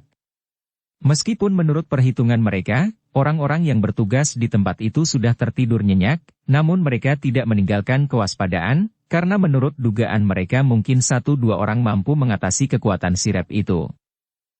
Dengan hati-hati keduanya pun kemudian meloncati sudut dinding. Dengan demikian, mereka turun di bagian dalam dinding itu di dekat sumur. Seperti yang dikatakan oleh pututnya. Maka Ki Ajar itu pun melihat sebuah rumah kecil tempat menyimpan makanan kuda, sementara kandang kuda itu sendiri terletak beberapa puluh langkah dari tempat itu. Marilah, berkata Ki Ajar, tetapi ingat, jika ada di antara para petugas dapat membebaskan diri, maka kita hanya boleh terlihat olehnya salah seorang saja. Baiklah guru. Jika demikian, aku akan mengambil jarak dari guru, berkata putut itu. Gurunya tidak menjawab. Tetapi dibiarkannya muridnya itu bergeser mengambil jarak. Sementara itu, Ki Ajar sendiri telah pergi langsung menuju ke bilik tempat Pangeran Lembu Sabdata itu dikurung. Ternyata bahwa sirep itu sendiri telah berpengaruh pula terhadap Pangeran Lembu Sabdata. Sehingga Pangeran Lembu Sabdata pun telah tertidur dengan nyenyaknya. Untuk beberapa saat lamanya Ki Ajar itu berdiri termangu-mangu di depan bilik Pangeran Lembu Sabdata. Bilik yang sangat kuat dan dijaga oleh beberapa orang prajurit. Namun malam itu, para prajurit itu terbaring diam karena mereka telah tertidur nyenyak. Seorang prajurit tersandar pada dinding kayu dengan mata terpejam. Demikian kuatnya sirep yang dilontarkan oleh Ki Ajar bersama murid-muridnya, maka para prajurit yang tertidur itu seakan-akan bagaikan telah mati. Demikian pula dengan Pangeran Lembu Sabdata. Ki Ajar yang berdiri di depan bilik itu pun masih termangu-mangu. Dipandanginya Pangeran Lembu Sabdata yang tertidur nyenyak. Ada beberapa bagian dari dinding kayu yang diikat rapat itu agak renggang untuk memasukkan udara dan cahaya. Agaknya di tempat itu ia akan dapat dicari kemungkinan merusak dinding dengan cara yang paling baik. Aku tidak akan mempergunakan kekerasan, berkata Ki Ajar, kesannya harus lain dari sekedar mendorong dinding hingga roboh. Akhirnya Ki Ajar itu telah mengambil sebilah pisau belati yang tajam. Dengan pisau belati itu, Ki Ajar telah memotong tali-tali pengikat dinding kayu. Tali yang kuat dan beranyam itu ternyata tidak terlalu mudah untuk diputuskan. Namun karena tidak seorang pun yang menghalangi pekerjaan itu, maka meskipun agak lama, Ki Ajar berhasil membuka beberapa batang kayu pada dinding itu. Ki Ajar menarik nafas dalam-dalam. Dinding yang terbuka itu telah cukup memberikan jalan kepadanya untuk memasuki bilik tahanan itu dan mendapatkan Pangeran Lembu Sabdata yang tertidur nyenyak. Dengan kemampuannya yang sangat tinggi, Ki Ajar telah membangunkan Pangeran Lembu Sabdata dengan memijat pada bagian tubuhnya yang sangat peka, di bawah telinga sebelah kiri. Pangeran Lembu Sabdata yang sedang tertidur nyenyak itu ternyata terpengaruh juga oleh sentuhan tangan Ki Ajar. Perlahan-lahan Pangeran Lembu Sabdata itu membuka matanya. Ketika ia kemudian sadar sepenuhnya, dan dilihatnya Ki Ajar berada di dalam bilik itu, maka ia pun segera bangkit dan duduk di bibir amben pembaringannya. Pangeran, berkata Ki Ajar, apakah Pangeran mengerti maksud kedatanganku? Pangeran Lembu Sabdata mengerutkan keningnya. Ia melihat beberapa batang kayu dari dinding biliknya itu telah terbuka, karena tali temalinya telah terputus. Karena itu, Pangeran Lembu Sabdata yang memang sudah berada di bawah pengaruh pribadi Ki Ajar itu setelah ia mendapat pengobatan, segera menjawab, aku mengerti Ki Ajar. Ki Ajar ingin membawa aku keluar dari tempat ini. Bagus, berkata Ki Ajar, marilah. Waktunya sudah tiba. Pangeran harus keluar dari tempat ini. Perjuangan Pangeran masih panjang, umur Pangeran masih cukup muda untuk menyongsong masa depan yang baik bagi Kediri. Pangeran Lembu Sabdata mengangguk kecil. Jawabnya dengan nada datar, segala sesuatunya terserah kepada Ki Ajar. Baiklah Pangeran, berkata Ki Ajar, marilah. Kita keluar dari tempat ini. Pangeran Lembu Sabdata sama sekali tidak menjawab. Ketika Ki Ajar membimbingnya, maka Pangeran Lembu Sabdata itu pun hanya mengikutinya saja. Mereka menyusup di antara dinding kayu yang dipecahkan oleh Ki Ajar. Tidak dengan bantuan ilmunya yang luar biasa, tetapi dengan memotong tali-tali pengikatnya meskipun dengan demikian, waktunya menjadi bertambah panjang. Tetapi Ki Ajar tidak menjadi cemas, bahwa para prajurit yang menjaga tempat itu akan segera terbangun. Sirep yang dilontarkan bersama muridnya adalah sirep yang sangat kuat. Jika tidak ada kekuatan lain yang mempengaruhinya, maka menjelang pagi para prajurit itu tentu baru akan bangun. Sejenak kemudian, maka Pangeran Lembu Sabdata itu pun telah melangkah keluar dari dalam biliknya lewat beberapa batang kayu yang telah dilepas dari ikatannya. Pangeran Lembu Sabdata melihat dua orang tertidur di dekat pintu biliknya di ujung ruangan di depan biliknya. Ia melihat prajurit yang lain tertidur sangat nyenyak di alas tikar yang sudah terbentang. Tombaknya terletak di sisinya. Sementara seorang yang lain tidur sambil tersandar dinding. Pangeran Lembu Sabdata itu mengetahui betapa kuatnya sirep yang mencengkam tempat itu. Ia sendiri sama sekali tidak tahu apa yang terjadi, selain perasaan kantuk yang mencengkam kemudian tertidur nyenyak, sampai saatnya Ki Ajar itu membangunkannya. Dengan hati-hati kedua orang itu meninggalkan barak khusus itu. Di gardu kecil 3 orang juga sedang tertidur nyenyak pula. Bahkan 2 orang yang sedang mengelilingi halaman di bagian dalam lingkungan itu telah tertidur pula bersandar sebatang pohon di halaman. Karena itu, Ki Ajar dan Pangeran Lembu Sabdata berjalan saja sebagaimana mereka berjalan dalam keadaan bebas di jalan-jalan raya. Putut yang memisahkan diri dari Ki Ajar itu melihat keduanya melintasi halaman samping menuju ke sumur dari mana mereka masuk. Karena itu, maka ia pun telah bergeser pula mendekati sudut dinding halaman itu. Sejenak kemudian, maka Ki Ajar dan Pangeran Lembu Sabdata telah meloncati dinding itu.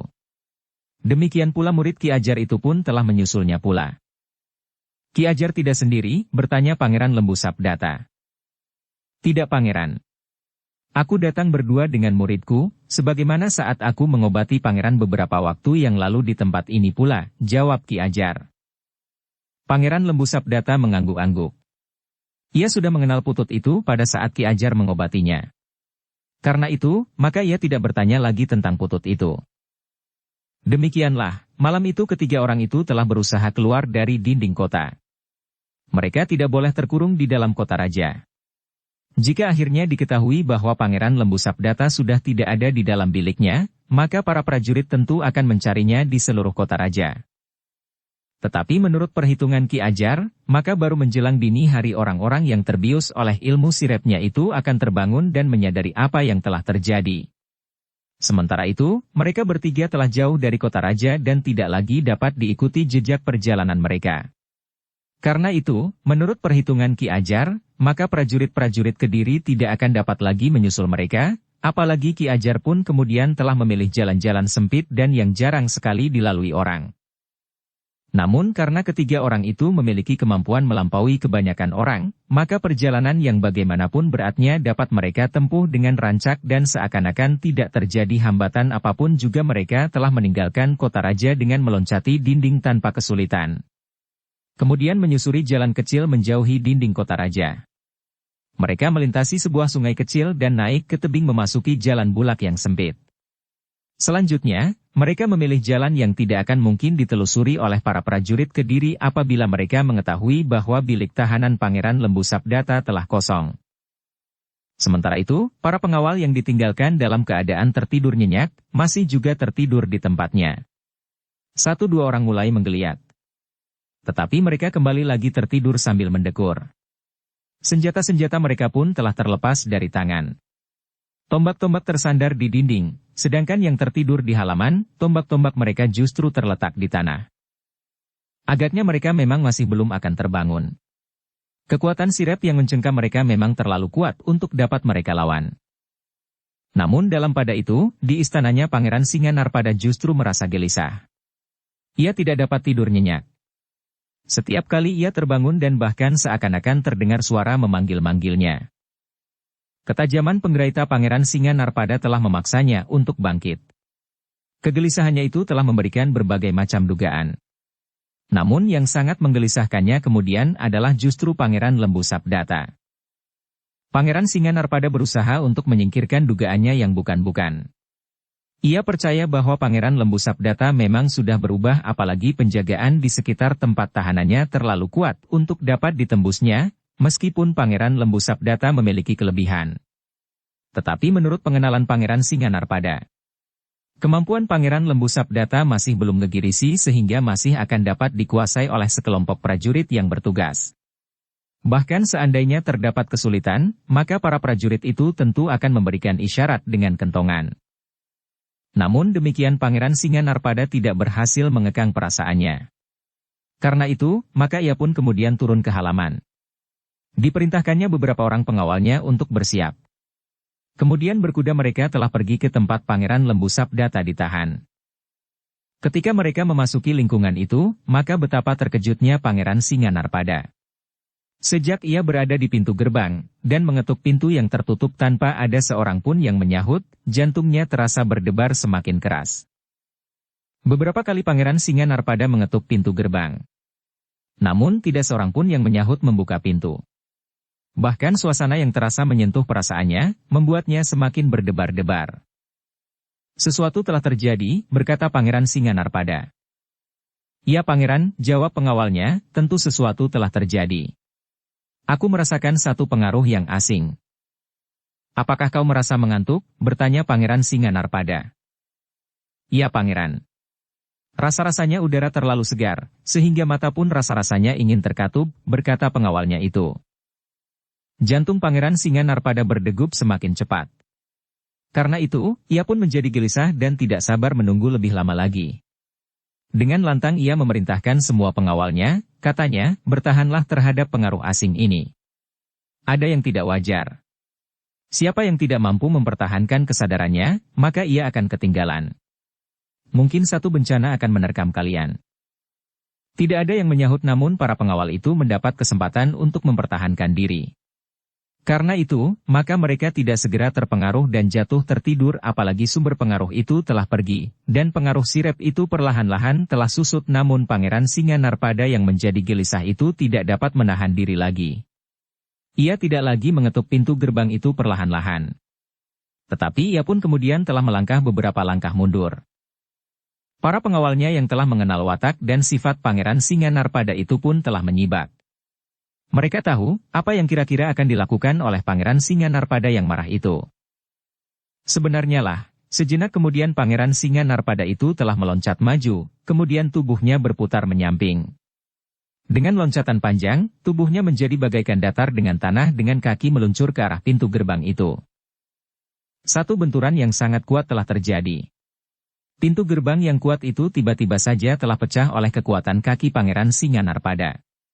Tetapi Pangeran Singanarpada tidak sekedar mempergunakan tenaga wajar tetapi ia sudah mengeterapkan ilmunya, sehingga dengan demikian, maka pintu gerbang yang kuat itu telah dipecahkannya.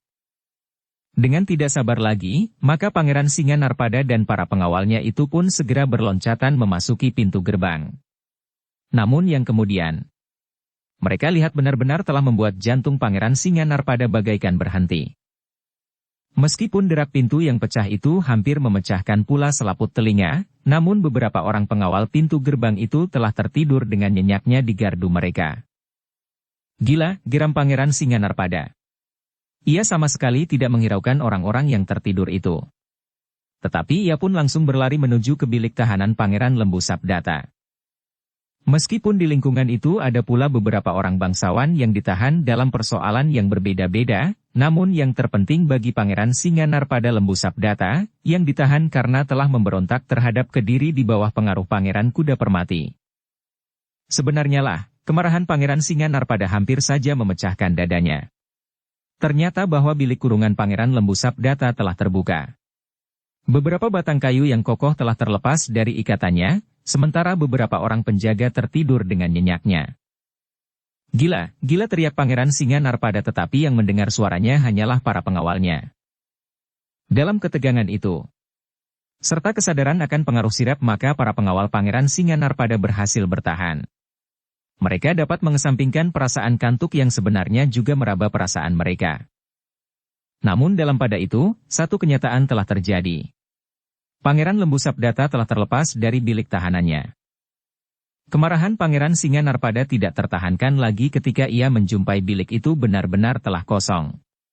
Dengan kekuatan ilmu yang luar biasa, maka Pangeran Singanarpada telah menghantam dinding bilik itu hingga pecah berantakan. Meskipun tali-talinya cukup kuat dan anyaman yang rapat, namun ternyata bahwa dinding bilik itu dalam sejenak telah berserakan.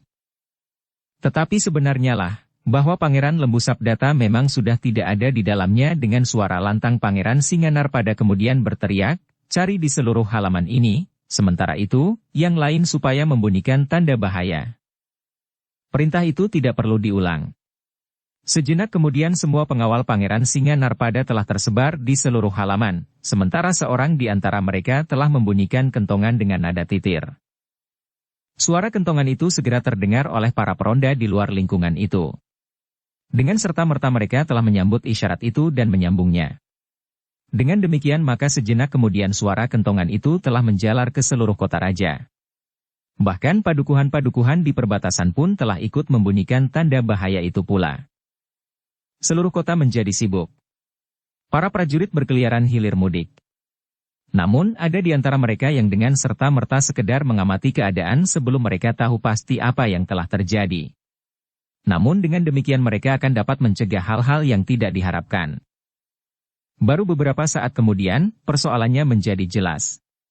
Pangeran Lembu Sabdata, salah seorang terpenting dari para pengikut Pangeran Kuda Permati, telah terlepas dari tahanannya. Mungkin melarikan diri. Tetapi mungkin ada orang lain yang membantunya. Ternyata kekuatan sirep yang mencengkam para pengawal Pangeran Lembu Sabdata cukup kuat.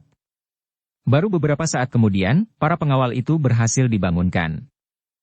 Dengan tergesa-gesa Pangeran Singanarpada telah memanggil pemimpin pengawal yang saat itu bertugas.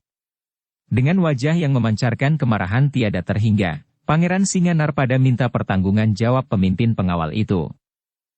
Tetapi tidak ada sesuatu yang dapat dikatakan oleh pemimpin pengawal itu kecuali pasrah. "Kami tidak tahu apa yang terjadi.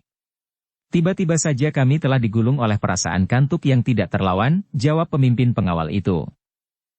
"Itu suatu bukti bahwa kalian secara jiwani tidak bersiap. Jika kalian bersiap, maka tidak akan terjadi bahwa semua orang di dalam lingkungan ini tertidur," bentak Pangeran Singanarpada. "Ya Pangeran," jawab pemimpin pengawal itu. Bagaimanapun juga ia tidak akan dapat mengelakkan tanggung jawab bahwa Pangeran Lembu Sabdata telah terlepas. Namun dengan demikian, maka Pangeran Singanarpada telah memastikan satu kesimpulan bahwa Pangeran Lembu Sabdata tidak dapat berbuat sendiri. Tentu ada pihak lain yang telah membantunya untuk melepaskan diri. Sementara itu, di seluruh kota raja telah diadakan pengamatan yang saksama.